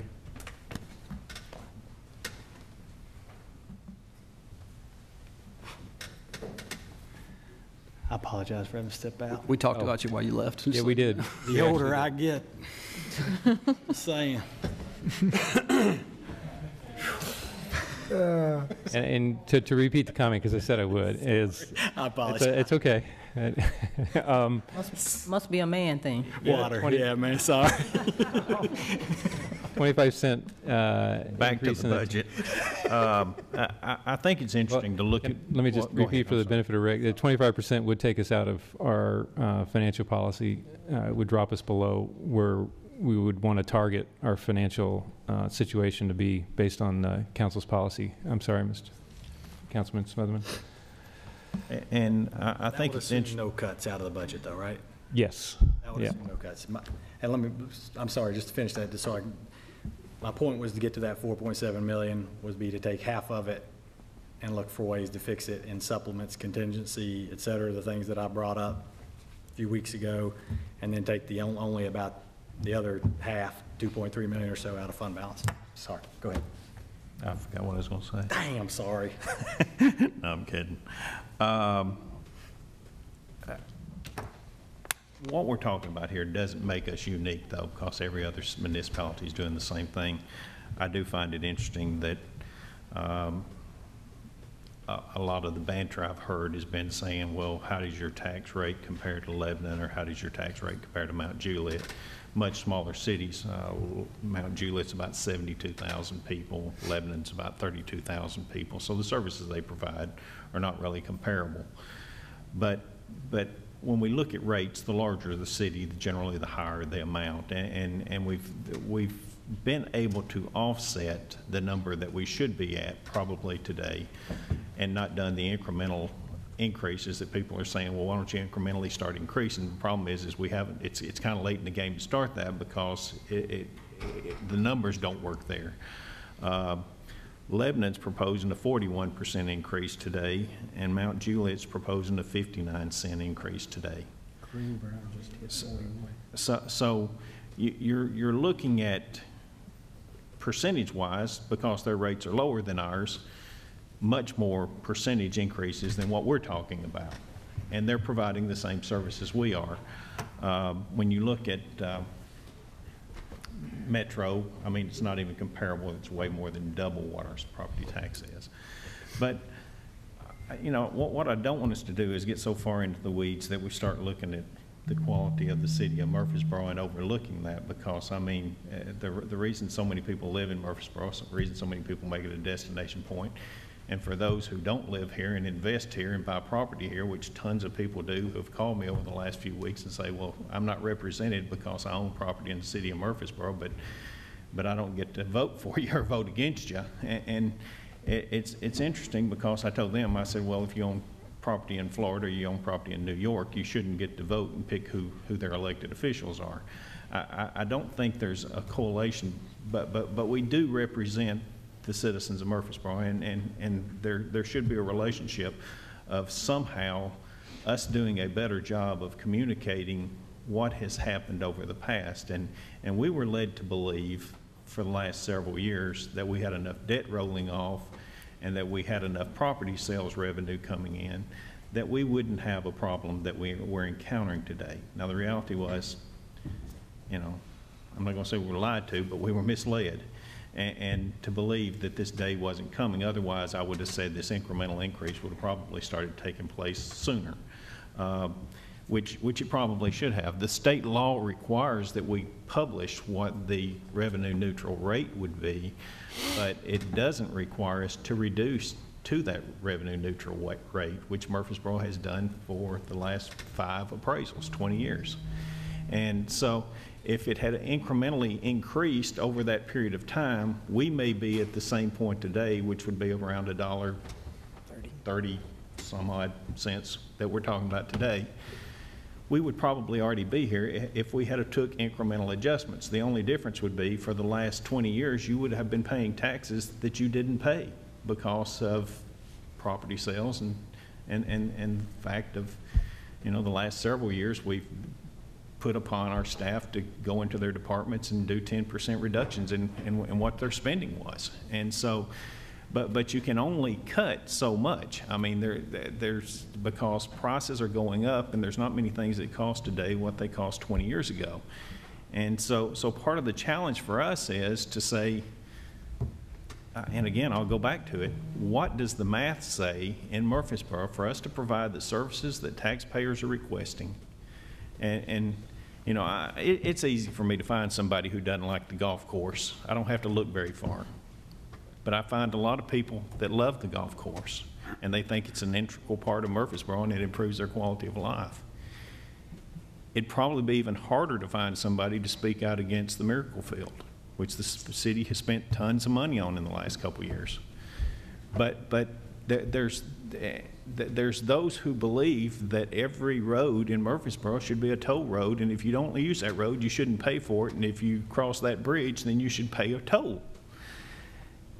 It's not all about me, and that's the part that I'm struggling with. Is it's not about, you know, we've got 130,000 people in Murfreesboro, and we've got maybe 150 here today at best. This is not a huge outcry, but it is a significant concern, and people need to be heard. And I think, you know, whether we had a public hearing today or not doesn't matter. We listened to you the other night, and we heard your concerns, and everybody pretty much said the same thing of this is too much. And so I get it, but the question is, very few people have come forward and said, these are where I want you to cut. And from our department standpoint, it has been cut about as deep as it can go. And so now the question for us is, do we want to kick the can down the road, or do we want to fix the problem of continuing to put off an incremental increase? And I guess nobody's looking back saying, well, you know, like if you wanted to go up 40 cents over 20 years, I guess you would go up a couple cents every appraisal, and we would have probably got there through 4 or 5 appraisals. But the problem is we didn't do that. And so, but what has happened is taxpayers haven't been paying that money. And so all that you've saved in the past is immediately forgotten when somebody says we've got to pay this today. And so I think we're in a situation today that the leaders have to make a very tough decision. I really hope that we can come to a conclusion today as to what it is we need to do, whatever that number is we pick out. I do think that there's a very, very important role that impact fees need to be considered into our budget, and we're going to discuss that later, but I think there's a substantial amount of revenue that's being left on the table by every community around us. Even the smallest cities around us all have impact fees that Murfreesboro doesn't have. And there's just no scenario that somebody gets a job at a small company working in Murfreesboro that doesn't pay very good wages, and they're living in Shelbyville or Woodbury. And I like people in Shelbyville and Woodbury. But the I don't want that to get twisted. But if they move to Murfreesboro, You already got Smyrna mad at you. yeah, I've already got Smyrna, Laverne, and Antioch after me. But but if those people were to move to Murfreesboro with a very low income job today, then they're most likely not going to be able to afford a house, and they can only afford an apartment. And they come to Murfreesboro, and because they've got a low-paying job, they're not going to spend a whole lot of money, which is going to generate a whole lot of sales tax. And so the problem kind of manifests itself, and it's not a growth problem, it's a problem of who that growth is in Murfreesboro. And we are a blue-collar city, and to pretend that we're not is kind of being nose blind. But you know, I think the significant problem that Murfreesboro is facing right now, and we're fixing to discuss this as well, is the jobs that are in Murfreesboro. And I'm getting away from the budget. But we have to get better paying jobs in Murfreesboro in order to offset those people coming to Murfreesboro and taking advantage of our parks, taking advantage of our streets, taking advantage of our police and fire protection, and all the things that schools and all the things we provide when they walk in the door, and them not to pay an impact fee. Somehow there's something wrong there. So there needs to be an upfront payment and buy into the community when you come to our community. And so this is a multifaceted problem, and it's not simple. But the math of the situation is, you know, it is pretty simple. This is how much we're spending. You can always say, well, you need to spend less. And I get that. I understand there's things that we do in the city of Murfreesboro that I don't think are that important. But there's things that we do in Murfreesboro that I think are really important, and I think that applies to each and every one of you, and the list would be different for each and every one of us. Young people don't care whether or not we've got a senior center or not. And old people don't care if we've got a soccer field or not, unless their grandkids are playing. But so they're, you know, everybody's unique and everybody's different, and your feelings and approaches to what we do today, our responsibility as leaders is to do what's best for the majority of Murfreesboro and not one individual, whether it be you or myself. I think if we do the full impact of the what is proposed on a home that's $230,000, we're looking on a physical impact of a year of being around 233, divide that by 12, how much is that a month? For the increase? $20, basically. Yeah. There you go. Yeah, 240 would be. A little less than. Yeah. So a little less than 20 bucks a month is what we're talking about. I understand budgets being tight. I even understand $20 in affecting some people in Murfreesboro, but the majority of the people will not be affected by $20 a month, in my opinion. I don't think it'll be devastating to the majority of the people in Murfreesboro. So that's my presentation on where we're at, and, you know. How much is the county going We'll do up? whatever it is you want to do. Is the county Little going up on county. their taxes too? I don't know, can't hardly, County? can't base it. They've discussed it. I don't think they've gotten to, may or may have more insight, but I think they were talking about 10%. I'm good till 2:30. So if we say 10% and we're at 39, so it's almost a 50% increase. No, you can't add we're only a percentage of the total tax. Okay, You that's can't- right. You can't add Because them we do together. ours .0000925, right? That, if you take the appraised value, that would be the increase. That would be the factor you'd use to calculate your increase. Okay. And the problem with percentages, when you look at things in percentages, it's all relative to where you're starting out. And is Murfreesboro bargain at 0.9494 today? I think most of us would agree that that's a bargain. For the services that are provided by the city of Murfreesboro for that amount, it's a bargain. If $40 a month. If it had been increased incrementally, I mean, you would already be there. You would already be paying that $40. Yeah, speaking of the county, I mean, you know, if we're going to try to factor that in, they have done, I think, 4 increases over the last 8 or 10 years, you know, so I mean, you can't necessarily look at what they're doing this year versus what we're doing. I got you. Yeah. Yeah, 20-some odd years ago, when I bought my house, my city taxes and county taxes were exactly the same amount. And today, the county taxes are more than double. I'm not criticizing the county. They've got growth challenges as well as the city. But if you think the city hasn't been responsible in managing its tax rate, I would struggle to explain how they could have done it much more efficiently, unless you're just opposed to the services the city provides. And if that's the case, then you're just against the things that Murfreesboro provides. And if you know of a better place, let me know about it. I'd love to live there, because I think Murfreesboro is wonderful. That's the part I really had, you know, I've had a lot of people that we've talked about revenue, I think, you know, so then we research and show that, you know, 12 to 14% of our total revenue is all pass-through money, that we don't even get an option on that. So then when you take that and subtract that from our budget and expenses from our budget, our head count's up 56% over the last 15 years, I guess 20 years, and our population's up over 100%. So I don't think it's that I mean, sure, if someone's looking and says, should you have soccer fields? Should you have greenways? Should you have baseball fields?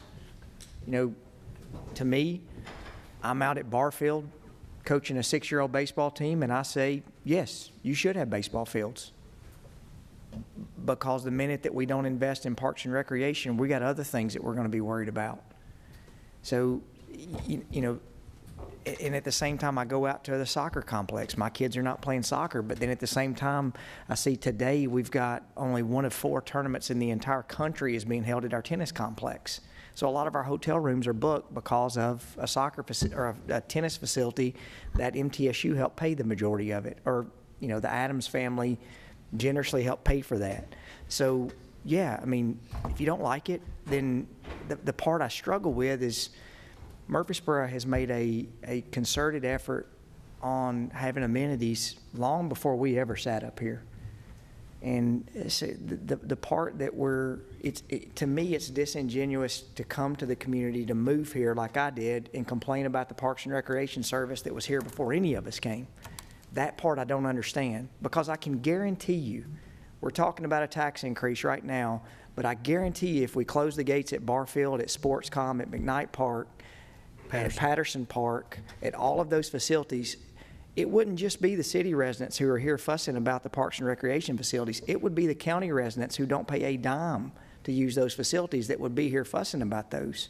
It would be much greater than a tax increase. So I get the part where we talk about frivolous spending on parks, and that's just some things that people are going to agree to disagree on. I would tell you that if you don't like parks, you move to the wrong city, because it's been like that way before we ever got here. I mean, this city has put a focus on that for a long time. So to all of a sudden on a turn say, hey, let's shut down Old Fort Park, let's stop doing the tennis facility, the soccer complex, that's not what Murfreesboro has ever done. So that's contrary to where we've been. Now, do we want to hire 14 new police officers? I would say I think that's tough for us to do, but based on our population, we have to hire those police officers. I don't feel, I know exactly what you're talking about, the MTSU apartment complexes and how this is going to hurt MTSU students. The amount of time and effort and money that we've spent the last 2 or 3 years on MTSU apartments, I don't feel one bit sorry that we're raising the property tax on those owners to be able to provide police service to do that. So what I would say, and I've said this to some of the apartment owners, clean up your act so we don't have to do that. So that's the part where I really am still struggling with that. You know, we should have fixed things 10 years ago. We should have done this incrementally. I think the biggest mistake that we made is when the property, the rate was adjusted down 21% 2 years ago, and we didn't do anything. I mean, we made a huge mistake not doing that. I mean, if I could go back and do it over, I mean, I can pull up all the people who email me all the time. It's public record. You can pull up tax records. The Target building in 2009 was paying $38.7 million in taxes. Excuse me, 38,000. I wish they were paying 38 million. They're paying $38,000 in taxes in 2009, and this year their tax bill was $34,000, and their building has increased $4 million. And it's hard to say that whether I'm not a big government guy. I wish, trust me, I deal with government every day in other municipalities, and it's tough. The part that is hard to argue is that building Medical Center Parkway, building the bridge over Broad, widening Highway 99, it's hard to say that we've not helped contribute to people's property values going up. The city has. Now, I'm not saying we're responsible for all of that, but building infrastructure is what's caused us to be able to be successful. And part of that is all the things we're going through. So at some point, we're going to have to make the decision to do. One other thing, I'll just dovetail on the parks thing too, because that seems to be an easy target for a lot of people. But, you know, we as a council a year ago, right now, gave kind of a directive to staff that we wanted the park system to be more sustainable, right? That we recognized over a year ago that the situation as it has been for a number of years where we just build the park and whoever wants to show up just shows up and we pay all the costs, that wasn't a sustainable model. And so part of that answer and part of what, you know, and when you talk about the soccer complex and some comments that you made earlier is, because I tend to hear about that, and I'm a soccer guy, and I don't care, look anybody in the eye and tell you that. You know, that's where my kids play and all that kind of stuff, whatever. It's no big deal to me, but I promise you this, $200,000 a year is less than $700,000 a year, which is currently what we're paying. And part of what I'm proud about is, you know, when we said we want a more sustainable model, if you remember the original soccer park, which half the people who've emailed me still think we're building the dang soccer park out in Blackman for $40 million, is instead of doing that, we shifted to something that is substantially more sustainable on a long-term basis. So, I mean, the whole idea of willy-nilly and all that kind of stuff, we're trying to go the opposite way on all these things. And even though we do, I mean, I support, you know, I absolutely believe that parks are an important part of this place. We're still trying to do them smarter today than we've done them maybe ever. You know, differences in what people who do pay taxes, what they pay to use those services versus what people who don't pay city taxes, they're paying a different amount to use our parks now, at least the majority of them. Those are all things that have just come up in the last year or so. So we're trying to make that a more sustainable model, you know, as we go. And I'm proud of what steps we've taken so far. We need to make some decisions on where we are and what we're going to do moving forward. I do, Eddie, I do think you've got a good point. And look, I'm not trying to advocate for a 39% tax increase. I mean, I'm not. But it's easy to play the percentage game. Yeah. I mean, you know, far be it from ever the media to ever sensationalize things to make it look worse than it is. Make it a better headline. But, I mean, if I've got 2 cents and I say that I'm going to charge 4 cents for something, that's a 100% increase. So the smaller the number, it's just math. The smaller the number, the higher the percentage increase is going to be. If we had kept our tax rate at $1.31, we wouldn't be talking about a high percentage increase. That's why the county's only talking about a 9 to 10% or whatever the 9-cent increase is, because their tax rate's double than what ours is right now. So we're going to have to make a decision, whether it's a 2-year spend down, a 3-year spend down, a 3-year plan. For any of y'all that are out there that y'all think that we want to be sitting up here, I mean, I respond to every single email that somebody sends me and return every phone call. If y'all think that this is what we signed up for, I mean, this is not what, I can guarantee you, Ronnie, when he ran, this is not what he envisioned this conversation sitting up here.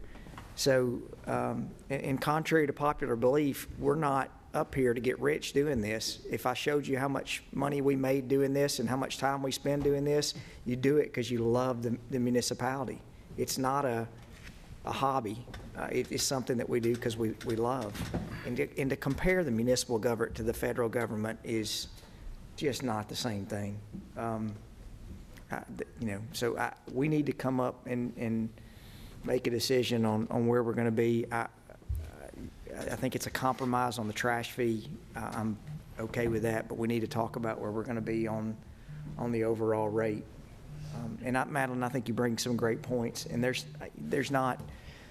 My mother and father-in-law are both on a fixed income, and there's not a good answer anytime that we're going to raise property taxes on how that affects people who are on fixed incomes. I mean, at the same time, we've talked about a COLA increase that's in this budget. So, you know, it's hard for us to talk about on fixed income, and then we're giving an increase to our retirees at the same time. So how much was the number we were looking at? I'm not sure, but that's not. It was one of the 3 supplementals in the third I thought we were looking at a 1% for a COLA increase. Oh, we haven't, that decision hadn't been made, and we're still running the projections on it. So we haven't actually looked at retiree. We need to figure out what where we're going to be. Yeah, we can bring that back. I mean, what set that aside is our long-term rate had to be increased, and so that was $750,000 in there. So we need to absorb that, and then we can look at what the COLA increase would be and how we need to account for that, which will, with the accounting rules, we'll take a big swing at our unfunded liability on even a small number on our pension plan. You know, just additional comment to piggyback on the mayor's comments. When you're talking about percentages, one thing that has not been talked about widely is that, you know, from when I went back and was looking through the tax rates, you know, in 1997, the tax rate was $2.20-something cents, I believe, and that's a 50% decrease from where we are today. So this 0.949. So, you know, there's not a lot of discussion about that. But that's, you know, that's a real reduction in the effective rate that, of course, is designed to be revenue neutral without raising taxes. But you compound inflation on that number and start giving consideration to the average cost of, you know, goods and services over that period of time. That changes the perspective a little bit. You talk about wage growth. What individual wage growth has been over that 20-year period. How does that impact on that overall analysis? It's, you know, percentages are not just percentages. So, and folks, when we talk about the tax rate, the thing that when we lower the tax rate to the existing tax rate where it is right now, most people think that at a reappraisal year that they're going to be paying more taxes anyway, even though a lot of the tax rate in the city has stayed the same. If we had lowered the tax rate to where we were and then raised it back up, most people would have thought, well, my appraisal went up, I'm paying more taxes. Right. And we didn't do that. We lowered the effective tax rate and left it alone. And that's where I think councils after us are really going to have the decision, 2 years now, 3 years from now, when those reappraisals come out, the decision is going to have to be made at that time. And if I could tell you that we made a mistake, the mistake we made is we used that property tax rate as sort of our beating our chest that look how low our tax rate is. And we used the growth, sales tax revenue for the first time 3 years ago surpassed property tax revenue. We were at 42% in sales tax revenue and 39% in property tax revenue. And that's just not a healthy number to have moving forward, because that sales tax number will go down at some point. But I think moving forward, the overall thing is we're going to have to talk about the tax rate in conjunction with where we are on appraisals. And we didn't do that. And I will tell you, sitting out there, that was a mistake on our part. We really should have kept that tax rate the same, and we wouldn't be sitting here. And since we've made that mistake, we all have, my question is it not anything we can do to help our citizens on this big increase? After looking at everything, there's nothing we can do? What is your suggestion? What do you want to reduce? Well, we do have the programs that Ms. Wright explained for those who qualify. So those are available, and we can answer any questions about those. So we're not willing to pull money out of anything to help with this budget, like fund balance or anything? I think right now we're pulling out, what's the total number? About 4.5. For last year. If we go to the 25 cents. For current. No, for this year. current I'm budget sorry, year, yeah. for about 4.5. That's what we're estimating right now. Next year truly gets us to a balanced budget. Is not pull. So we could pull a couple of million out of fund balance. So you're looking at 4 cents that it would go down. 4 or 5 cents would be the number that it would go down. But then the next years we have to increase it to catch our increases next year and the 4 million that we've pulled out this year. So it's a cumulative effect that you have to be careful with. It adds up over time. That shortfall doesn't go away. It doesn't go away.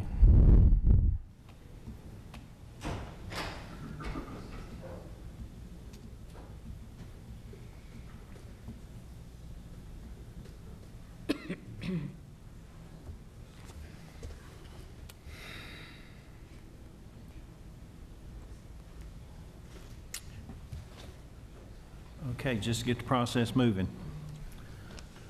I'm going to make a motion that we approve the agenda or the budget as proposed, with the exception of the solid waste reduction. Increase. Oh. Reduction and the increase. And the increase, I guess the motion could be that we do the proposed budget incorporating all the changes that we voted on already, because there were several others Yes, plus that. yes, correct. So, Yeah. okay.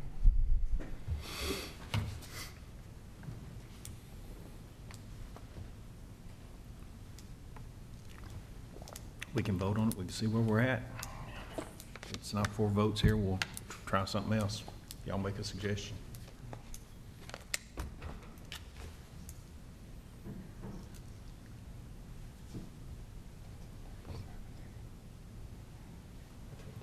Have a motion.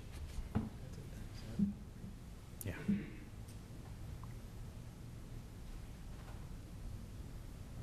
All right, I'll amend what Eddie just said. If we do 35, 30 instead of 37, I would make that motion. We got a motion on the floor. I'll accept his friendly amendment and change my number to 35. Going from 39 to 35? It's 39%, it's 37 cents. Yeah. And we're talking about reducing it to 35 cents. That's 2 cents, which is, what, $1 million?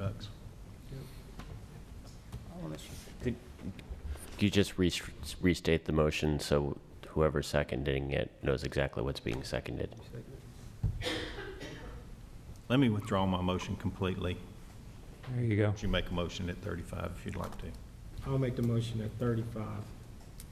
with the changes that have already been The adopted. changes that have already been approved, yes. Okay. I'm going to have to continue to crunch some numbers with that change. Did you say? Did you just say? You second, motion second? Second. Okay. All right, Ms. Wright, please call the roll. Or wait, before you call, is there any other discussion? Oh, go ahead. How difficult would it be to have us review what this does, since it's 2 cents, what this does, and what are we actually spending, as opposed to just doing it on the fly? I'm just a little concerned that we move forward. We'll see that before the Based on second the- reading, won't we? I agree with that. That's why I have to crunch the numbers. Based on the changes that have been suggested, change it from a 37-cent increase to a 35-cent increase, I'm showing a surplus of around 175,000 would still be budgeted. So almost breaking even at that point. And that includes the solid waste. Reduction, yes. Increase from $5 to $7.50. So what we can do, because we have a meeting tomorrow, is we can run the numbers this afternoon, and by tomorrow morning, we'll have a piece of paper to everyone that shows what it looks like. I'm a little tentative about voting on a motion that's not that clear. I don't know that I can support it. I mean, I think what we could, if we're going. I just want to get I appreciate the effort to try to do this, and I think this is a good consideration, but I'm just concerned that we just do it on the fly and don't know specifically in front of us, just a chance to look at it. We have spent a lot of time dissecting this frog. I've used that analogy before. And then on a fly to do this, I'm just a little concerned that we move forward in approving something that we don't see the picture as clearly as it should be. And I don't want to interrupt the process. I think I understand the implications of not postponing maybe the second reading to another time. But I just don't know that it's a good thing for us to do this on the fly like this and without not seeing specifically. And I'd love to see it. I'm a little tentative. I'm sorry, go ahead. Go ahead. And if any of these changes are incorrect, we can communicate that to you, this afternoon or in the morning as well. And then you'll have the opportunity to amend whatever your motion is or what changes you want to have effective before you vote on second reading as well. That's correct. And I would say that one of the things that we really put a lot of effort into is to building models so that we have some information that can be plugged in so we can make the changes. So while Erin's doing calculations somewhat on the fly, she does have a pretty good basis to get to that. And I think you're right, though. Getting a piece of paper between first and second reading that shows the true effect of it would be certainly a good idea. But also We can do that. That takes us not using the money out of the CIP fund. Is that not correct? Well, see, it would leave only the wouldn't leave only a small balance that may go to CIP. Now, we programmed about $25 million into CIP. Okay, but it doesn't leave us any room to go really above that by much for next year. I guess clarification too, and I think it's the same thing Bill asked, but I'm going to ask it again. So with the adjustment to the $2.50 increase in July and another $2.50 increase in January, plus, no, it's just $2.50 for the year. All year. So $750. starting July 1. One increase for a Okay. full year. So that takes us to $750, which will roll for a year after that. Right? Correct. $7.50 for the year. So that revenue number is built into that, as well as 35 cents pulls the original difference in what we were budgeting. Excess was 2.1 million when we started. Right, so before the solid waste change, we were showing that we would be adding with a 37-cent tax increase, that we would have a surplus of $2,178,345. And those changes pull us down to that 175 number. Exactly. When we take out the $1,071,000 is what I'm coming up with by changing the solid waste fee from a $10 annual fee or monthly fee to $750. That takes out $1,071,000 out of revenue. So if we did that and then left it, again, let's just say we left it at 37 cents, then that would show a surplus with a 37-cent tax increase of $1,107,345. So by lowering it, we're giving up that million, that We're roughly- basically giving up a little under $1 million when we drop it down to 37 cents. I mean, 35 Makes sense for the 460 per cent as we're talking about doing that. So now our projected, surplus is $175,478. And I guess just for the good of those in the audience too, what Aaron's doing is, that is the budget tool that has been built, that we've been working with this whole time as we were evaluating what impacts trash would be, what $1 increase on property taxes would be, in order for us to be able to make decisions consistently as we were kind of what-ifing that scenario. So thank Right. you. All right. So we've got a 35-cent number that's on the table, down from 37 cents. We have a motion, we have a second. Ms. Wright, please call the roll. Vice Mayor Skels Harris. No. Mr. LaLance. No. Mr. Martin. Aye. Mr. Shacklet. I'm sorry, I'm still processing things. What was, I have to restate the motion, please. 35 cents. I'm going to say no at this point. Mr. Smotherman. Doesn't matter at this point. Aye. Mr. Wade. Aye. Mayor McFarland. No. Motion fails. Okay. If you'll restate your motion to the 35 and then have our first reading tomorrow, where we can have an opportunity for Aaron to get this information to us on paper and look at it, then I mean, the numbers, at 35 cents, you got to cut $950,000 in expenses. I mean, that's what it boils down to. Yeah. So, Craig, on the 950, where would you see that 950 would come from? Well, the surplus. It would come out of what we had budgeted for surplus. This doesn't sound like it's on. It would come, there it comes back. The 950, we had programmed in, and it had about a $2.1 million surplus. So cutting this back just cuts out that surplus funds. So it leaves us a surplus of about $100,000, which frankly is about as close as you could get to balancing a close to $200 million budget.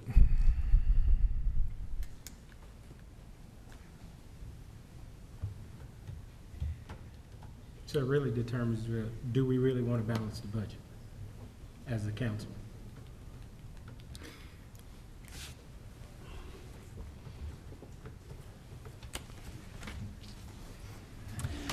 I move we defer this till tomorrow night. What does that do to y'all, Craig, if we have a deferral? If we do first read tomorrow night, we'd have to do second read at some point in time. We could do it on a special meeting if we called a special meeting. We could schedule a meeting for next Thursday. I've informed some council members I will be out of town, but it is second reading, and obviously someone can sit in this place. As far as administrative, it's certainly doable. It's just a matter of how much time we're going to have to get it all in. We'll get it done. If it has to be done, we'll get it done.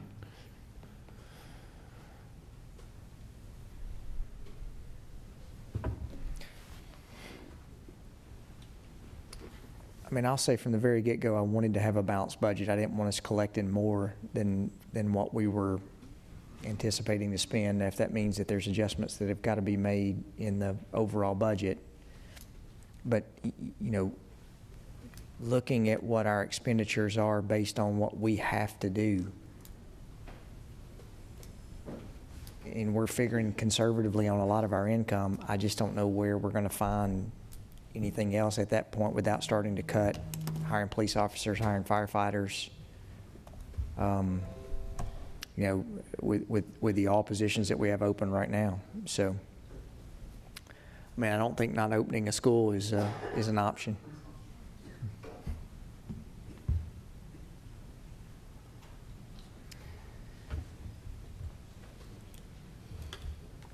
I'll second it.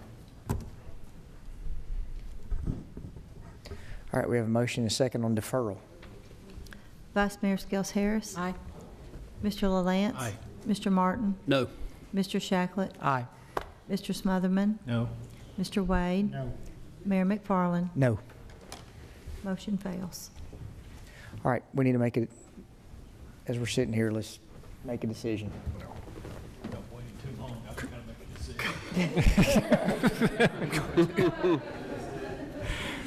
You're losing. All right, we're going to take a 5-minute recess to be able to recess. 5 minutes, 1:57.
You good, Michael?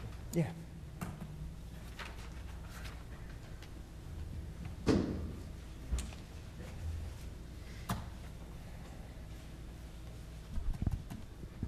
All right, we're going to come back out of recess.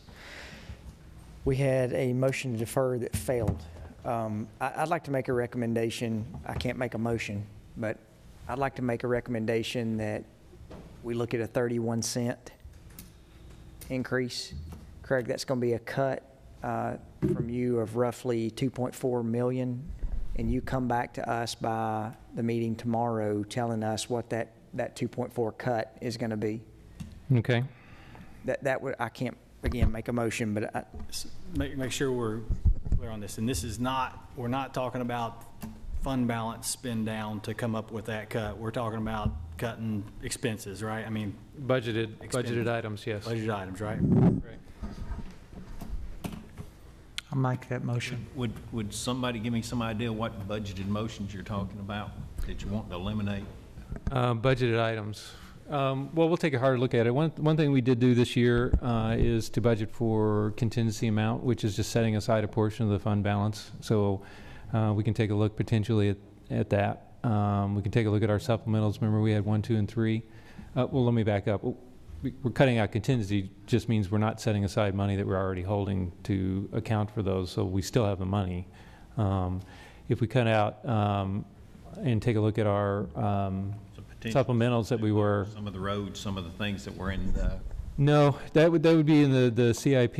We try and maintain that CIP at about a $25 million balance. It's not really cutting. A lot of the road money is already either funded or will be funded, so that wouldn't really satisfy that need. It's really looking at our supplemental increases, perhaps looking at our contingency, and if we, well, you know, we'll look hard at several numbers, but I think we can get there. It may end up, and we had the discussion that we go and project on our budget to dip into fund balance at the end of the year normally with salary savings and what we have to budget for people and not being able to hire them.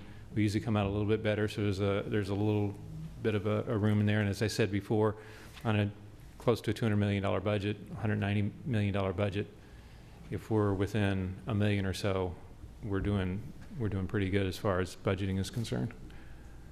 Part of that, Eddie, I think last year, I forget what the total number was, but even if we budget for example, 14 police officers, there's no way when we pass the budget July 1 that we're going to be able to get 14 police officers hired and in service on July 1. So we're going to have some slippage in those salary numbers that, right. Or retirements and stuff like that, where yeah. you have people that leave on the other side.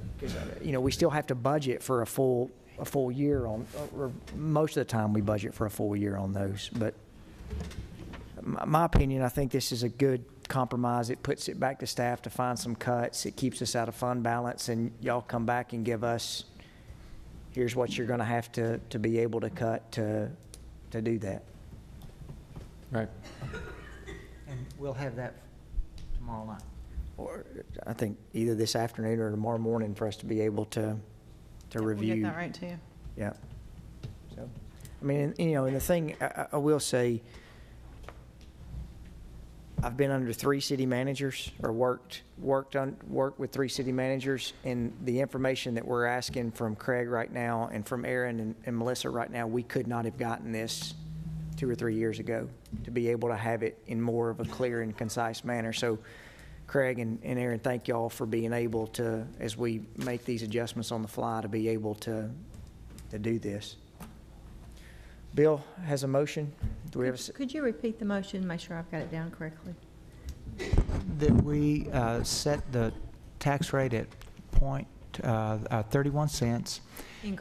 Increase with the adjustments that will be defined by staff at the next reading. And the solid waste adjustment. Clarifying question. That 31 cents means whatever cuts we're making do not come from fund balance. That's, well, within a margin of... Right. Yeah, not seriously dipping into the fund balance. Reliance on fund balance. Yeah, in essence, we would come back and tell you we have pretty close as we can get to a balanced budget. If we're going from the 37 to the 31, do we really need to see the figures? I mean, because... 35 to 31, but yes. Okay, let's look at them. Yeah. Okay. We would provide them one way or the other. I mean, we still... We'll take a PBM, that's good. We still have got to see this at second reading, which is tomorrow night. So, I mean, we're not... If you don't agree with it at second reading, then we can have that discussion again tomorrow night. But, and I'm not trying to... I don't have anywhere to go, so I can sit here all night long. But part of the process, we've got to get it moved along to be able to make a decision. And if this is something that we feel like we can at least get to where we can make a decision, we can be back here at 7 o'clock tomorrow night, and you show us what you're going to cut. And if the council members don't want to cut anything, then that's another discussion, but that gives us what we need to cut. I think in a $180, $90 million budget, that if we're cutting 2.5 out, and you already know where you've got some things in there that we have to budget for, but we may not spend, then I just say cut it. We can surely find that. Y'all want to see it? In going to the 31, down to 31, with the tax freeze and the other program that people can qualify for, I think that's good, and we just urge everybody to put in your application, because that's a tremendous decrease from what we started with coming in here. All right, I'm gonna make a motion, we defer it till tomorrow night then. I thought we were going to do second. Well, we're cutting. We've already got a motion. Already motion. We've already got a motion for, I gotta be somewhere. we've already got a motion for, at 31 cents, to lower it to 31 cents. Can you say, based on them coming back with the figures? Well, I mean, we have to, The assumption, this would be the first reading. We're proposing the approval of the first reading, which would be defined very similar to the motion about 35 cents, Yeah. but we're requiring that the second reading, which will be tomorrow night, they will have defined where the cuts are this going is to the be. exact same thing about voting on first reading for a zoning request and asking them to have their deed restrictions in place by the time second reading comes. Exactly. So We have a motion for without 30, seeing it, you know, I can work with that. all right, so we have a motion for 31 cents. We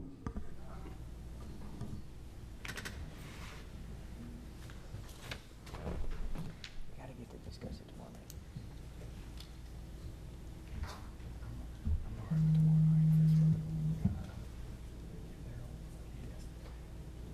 All right, Fails for lack of second. no like a second. All right, so what's next?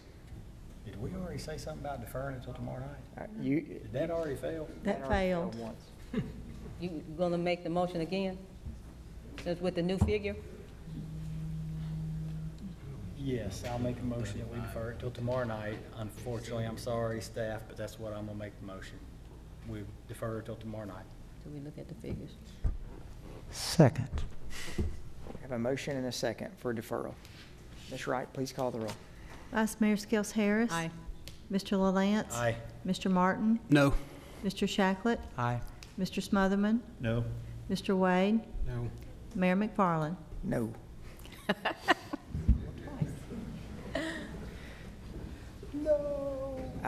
Look, I'm not trying to tell each member what to do, but we've talked about this for 6 weeks now. We need to make a decision. I mean, we've had months and conversations going on with Craig on if you weren't going to support what he was proposing, all you had to do was say that I don't support that, and here's what I won't cut. If you haven't done that at this point, and you can't tell me right at this moment what it is that you want to cut, because I'm not in favor of cutting the amount that we've got proposed for employees. I'm not in favor of some of the things that we need to build as far as that are going to resolve the traffic issues. I'm not in favor of cutting those things. And I know the roads are separate, that's capital improvement, but it's all ultimately in the budget. And I understand that, and I'm not for taxing the citizens to 39.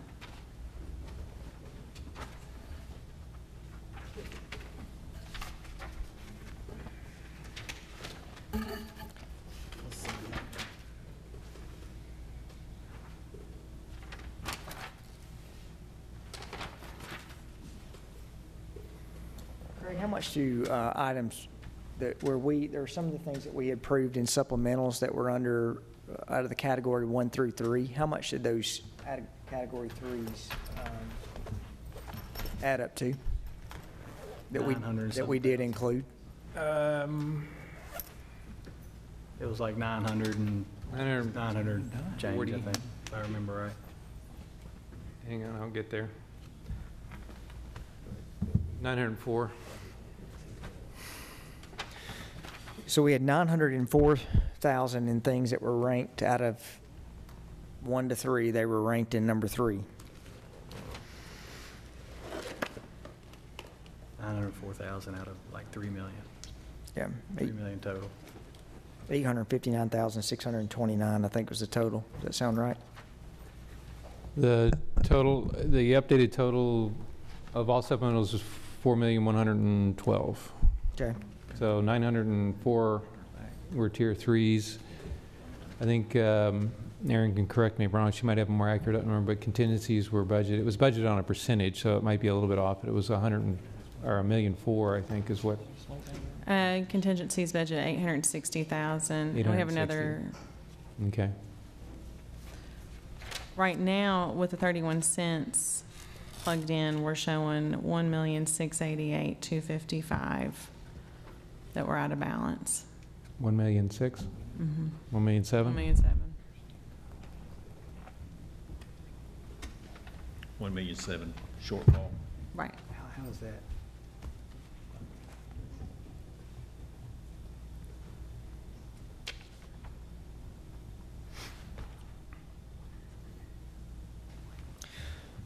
Can I ask a question? Sure. Just for my benefit, since this is the first time I've done this. Whatever budget we approve, if we're in a situation where expenditures would exceed the budget, how does that process flow through council? We bring back budget amendments on a regular basis. So that's, when we see those, that's Right. where those things are. That's where they'll come through.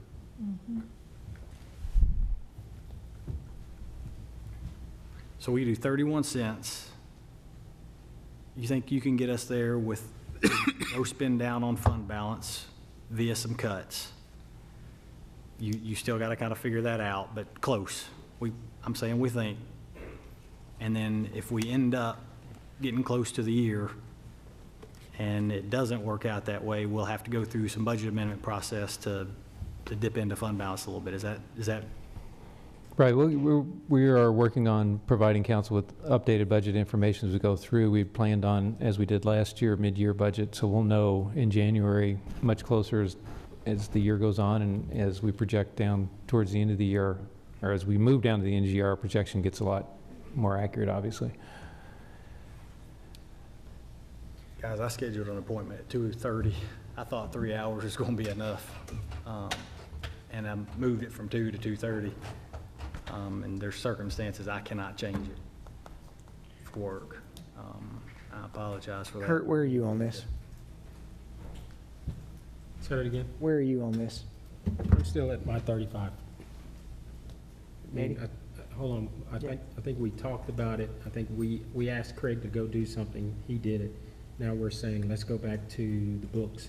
We shouldn't be doing that. We've already looked at this for the last 3.5, 4 months. Now we're saying, Craig, Melissa, Aaron, go back and do something else again. That's not right. I think what we have to do, determine as a council, what's best for the city of Murfreesboro. What's best for the city of Murfreesboro is we quit taking out of the CIP fund to fund the balance and balance the budget. That's what we're as chosen leaders, that's what we're set up here to do, is to balance the budget. And that's not what we're doing right now. We're trying to figure out a way to circumvent, balance the budget to appease everybody, but we're not going to be able to appease everybody. So I think we sit here until we get it right. We already said the past couple of years we've gotten it wrong. So why are we taking a step to continue down that trail? For the record, 6 weeks ago, I did say where I was at on this. I And didn't say have you, brought- I'm telling okay, you where all I right. am. But not to, Yeah. I guess for all those people that stood here Thursday night and said this is a done deal, they were wrong. It's not a done deal, and you can tell the struggle that the council's having on trying to come up with a number. I think that it's very important that we come up with a number that does balance the budget, and I think I trust Craig's opinion very much in the fact that I think he tried to present us what was a a budget that he thought the city should be able to operate within and provide services. And do I think there was probably a little bit of fat in there? I do. I mean, but we all know that budget amendments come before us on a regular basis, and that's because we don't generally plan to take care of everything that we don't anticipate, because our crystal ball is just not that accurate. And so we're trying to, you know, and of course, whether it's 40 cents or 30 cents, I mean, that on the average homeowner in Murfreesboro, if it's $236,000 or whatever, we're talking about whether or not it's going to be 200 and something or 150 increase.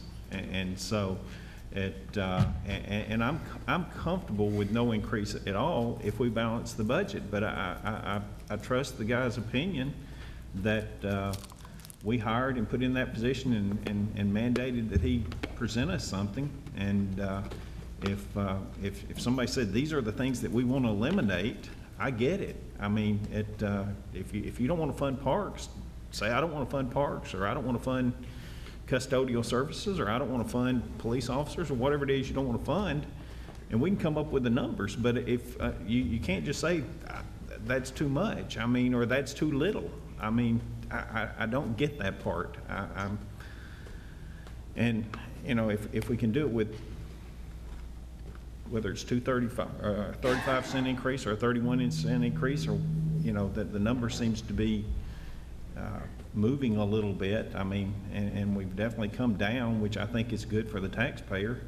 But but at the end of the day, I don't want to diminish the quality of life of Murfreesboro so that I save $50 a year personally.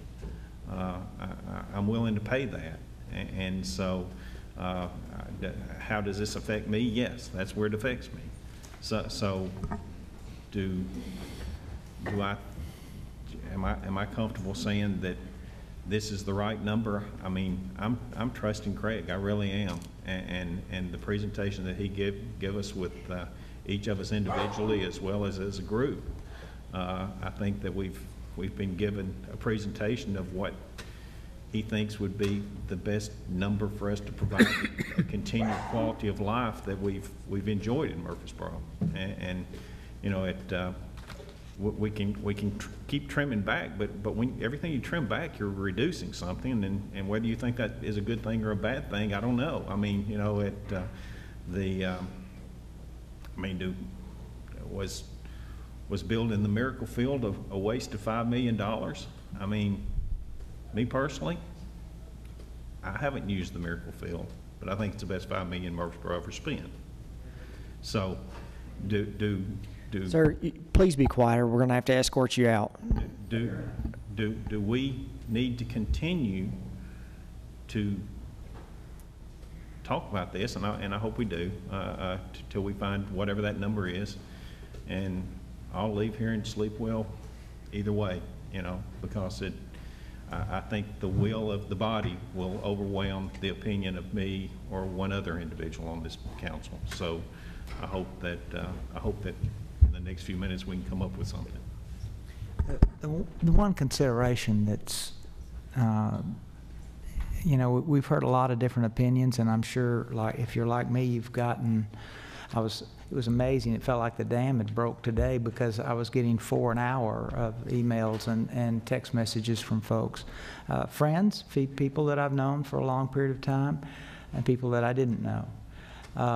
And it is a real long process that we've gone into, but something to consider, and I just throw this on the table for us.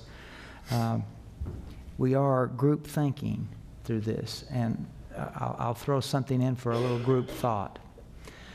When we think of tightening our belt or finding some way to save $1, you know, whatever tax rate we establish, you know, the citizens are going to have to find a way to pay that bill, that tax bill. Is one way, in requiring them to tighten their belt, to find those resources in their budgets somewhere to be able to pay that additional property tax. Yeah. The other thing, the other side of the table, is our consideration. to say, can we look at the expenditures of government and can we tighten our belt and consider some things that might be where we could reduce that burden, passing that burden on to the individual taxpayer. And that's what we're trying to do right now. So the consideration of the 31 cents and presented to our city manager was that, yes, I think I can find, without increasing our fund balance, I think I can find that those specific areas, and the reason for deferral or passing it and seeing it tomorrow was he's going to define specifically what that is for us. What does that mean? And we would have that opportunity to have, again, an extended discussion as to whether that's appropriate and we can approve the budget or there's some other alternative. But to give the staff the opportunity to come back to us with how they feel like they can find a way to get to that 31 cents is not an unreasonable option to move us from where we are right now, trying to say, can we fund, because these are abstract things, and we have been chewing on this bone for months, trying to see exactly how it fits together. So if we go forward with the proposal, we're still going to see the specifics as to how he has found a way to that 31 cents and get an option to be able to make that decision whether that is appropriate and along the lines of what we think adequately funds. Are we cutting bone? Are we cutting bone in the services that we're talking? And my understanding from the city manager, and maybe I need to have his attention for just a second, is that he felt like he could find that kind of funds and would go through that process. So that was the reason. I'm not sure why. I understand, because I made the same point on the other side when we were proposing the 35, that we didn't know specifically what it was. Well, we'll know tomorrow or this afternoon maybe even what's going to get us to the 31 cents. And we'll have the opportunity to say whether we agree with that or not. But hey, real quickly, the appropriations ordinance basically just tells us how we're going to spend the money, not necessarily what the tax rate's going to be. So quickly, can we pass ordinance 19012 on first reading for the appropriations ordinance? And then if someone's going to make a motion, that'll be on the tax rate ordinance. Say that again, I'm sorry. This is the appropriation ordinance is just something we have to pass that basically says this is how we're going to spend money. It doesn't necessarily say this is what the tax rate's going to be. So we've got, Adam, you probably can explain better since you have a law degree. I don't know if that's the qualification there, but there are two ordinances. One is the appropriations ordinance, which is the budget, how we're spending the money. It's not determining where that, and then the second one is the setting of the tax rate. The debate that we've kind of been mixing those debates on both of those motions, but they have to be adopted separately. They are two separate ordinances. So there's the appropriation ordinance, which has the which is 19012, and you look at Exhibit A, which has the general fund expenditures, revenues, and then you have the tax rate ordinance, which sets the property tax rate. You can't, they're two separate things that you have to adopt. Adam, Can Mr. LaLance say what he has to say? He has to go. Yeah. I apologize, you guys. I got a extenuating circumstance, but we're going to have second reading tomorrow night. I'll bring my sleeping bag, my PJs. I'll be ready to talk all night about it tomorrow night. Whatever y'all come up with today, you're good. I might have some input, and we'll talk about it. If it changes, it changes. If it doesn't, it doesn't. I love y'all. I'm sorry. It's worked out this way, okay? Let me make a real quick motion, and I'm going to make a motion that it be adjusted to 34 cents with the conversation that we've had. All right, we need to pass the appropriations ordinance first. And since we're going to do that, can I ask a question? Yes. So I know we're trying to speed this up. Would the appropriations not change based on the tax rate? They would, and what that would be reflected in second reading. Okay. So you could make a motion that would say that on second reading that you ask staff to present the appropriations ordinance. Reconcile. What was that? Right, to reconcile the appropriations and the tax rate ordinance, and that both of those be reconciled on second reading. Yeah. I will say on the motion for 34 cents, that puts us about 290,000 not funded as the appropriations are presently presented. I believe those probably could be found in our unforeseen balance pretty easily. We'll find that there, and that would still allow the supplements to be done for the positions and things that were presented. Didn't the 31% pass? 30. No. No. 31 cents, no. Okay. We're at 31 cents, I'm sorry. 37, he's proposed 34, which is about halfway to the 31. One possibility procedurally is that there could be a motion to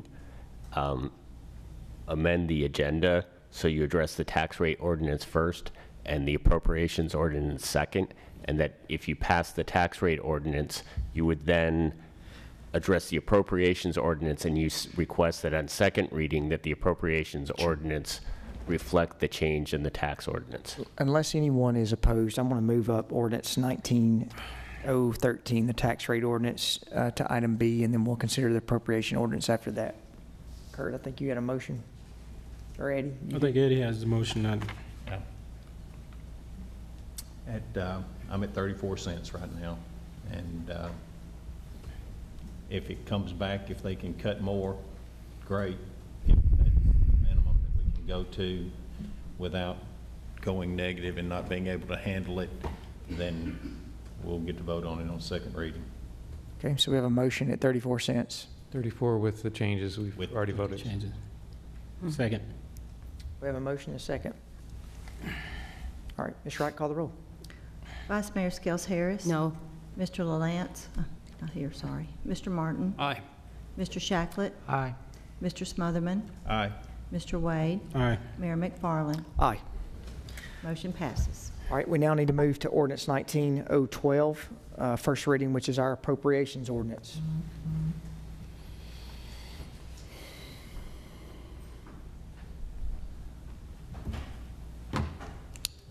So moved. Second. Motion second. Ms. Wright, please call the roll. Vice Mayor Skels Harris? No. Mr. Martin? Aye. Mr. Shacklet? Aye. Mr. Smotherman? Aye. Mr. Wade? Aye. Mayor McFarland? Aye. We'll now have other post-employment benefits. Could I make one statement? Mm-hmm. First of all, Mr. Tyndall and Ms. Wright and Ms. Aaron and Amanda, you all did a fabulous job. This is the first time I've been on the council that I have really in-depth understood the budget. I would put you all against anybody in the world. You did a fabulous job. And what I'm going to say is not even reflecting on you all at all. But as a council, when Mr. Tyndall brings us something, you know, that's why we have a council. I know I've heard it 2 or 3 times this afternoon that when he brings us something, that's what we should approve. Well, if that's the case, we should be rubber stamps up here. So no, when something is brought to us, we can disagree with it. So, you know, I've heard that before. No, we're not a rubber stamp up here. If we don't agree, it's fine to not agree with the things that are brought to us. And Mr. Tyndall, there's no reflection on you at all. But I'm just saying that, and the Planning Commission, I mean, when things come to the council, we have a right to question things. But you all do a fabulous job. I guess I whipped you and then I turned around and wiped the tears, but it's not a reflection on you. It's not a reflection on you. It's just, you know, as a council, that's what we are here to do, make decisions. All right, we'll now have ordinance, Resolution 19R10 for other post-employment benefits for retirees. We need a mo, This is something we do every year to show that we're doing pay-as-you-go for our retiree medical insurance. okay? This is already in the budget, correct? Yes, sir. Okay. Move for approval. Second. Motion and second. Ms. Wright? Vice Mayor Skels Harris. Aye. Mr. Martin. Aye. Mr. Shacklet. Aye. Mr. Smotherman. Aye. Mr. Wade. Aye. Mayor McFarland. Aye. We'll now need to move to individual budget resolutions. Resolution 19R11 for Water Resource Department. Move for approval. Second. Ms. Wright? Vice Mayor Skels Harris. Aye. Mr. Martin. Aye. Mr. Shacklet. Aye. Mr. Smotherman. Aye. Mr. Wade. Aye. Mayor McFarland. Aye. Resolution 19R12, Stormwater Utility Management. Move for approval. Second.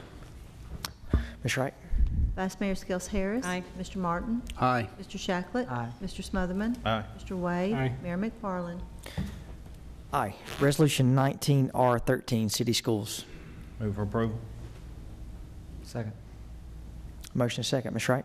Vice Mayor Skels Harris. Aye. Mr. Martin. Aye. Mr. Shacklet. Aye. Mr. Smotherman. Aye. Mr. Wade. Aye. Mayor McFarland. Aye. Resolution 19R14, Evergreen Cemetery. Move for approval. Second. Motion is second. Ms. Wright, please call the roll. Vice Mayor Skels Harris. Aye. Mr. Martin. Aye. Mr. Shacklet. Aye. Mr. Smotherman. Aye. Mr. Wade. Aye. Mayor McFarland. Aye. Resolution 19R15, the Electric Department. Move for approval. Second. Motion is second. Vice Mayor Skels Harris. Aye. Mr. Martin. Aye. Mr. Shacklet. Aye. Mr. Smotherman. Aye. Mr. Wade. Aye. Mayor McFarland. Aye. All right. Any other business? I'll say, wait for Mr. All right, I think Mr. Tyndall had a presentation that we were going to hear, but they're going to schedule that for tomorrow night instead of this afternoon. Or we can do it 20 minutes from now, y'all. Tomorrow night. Good. Is that? Either way. Okay? Eddie? Tomorrow night's good. All right. We'll do it, Jim said he could do it tomorrow night or could do it now. I'd rather if we could do it tomorrow night. That'd be great. Is that all right? Tomorrow night? He's good. Okay. All right. Any other business to come before council? Compliments to the council today. I know you've put a ton of work in and hours of study, and I know each one of you've done a phenomenal amount of work and effort and diligence and lost sleep and meaning prayed over and done everything we could do to come up with a budget. I'm proud of you for being able to be the statesman that you are and to get us to this point. And I hope it all works out for us and we can get pushed on through the process in the next few days. All right. Seeing no other business, we will stand adjourned.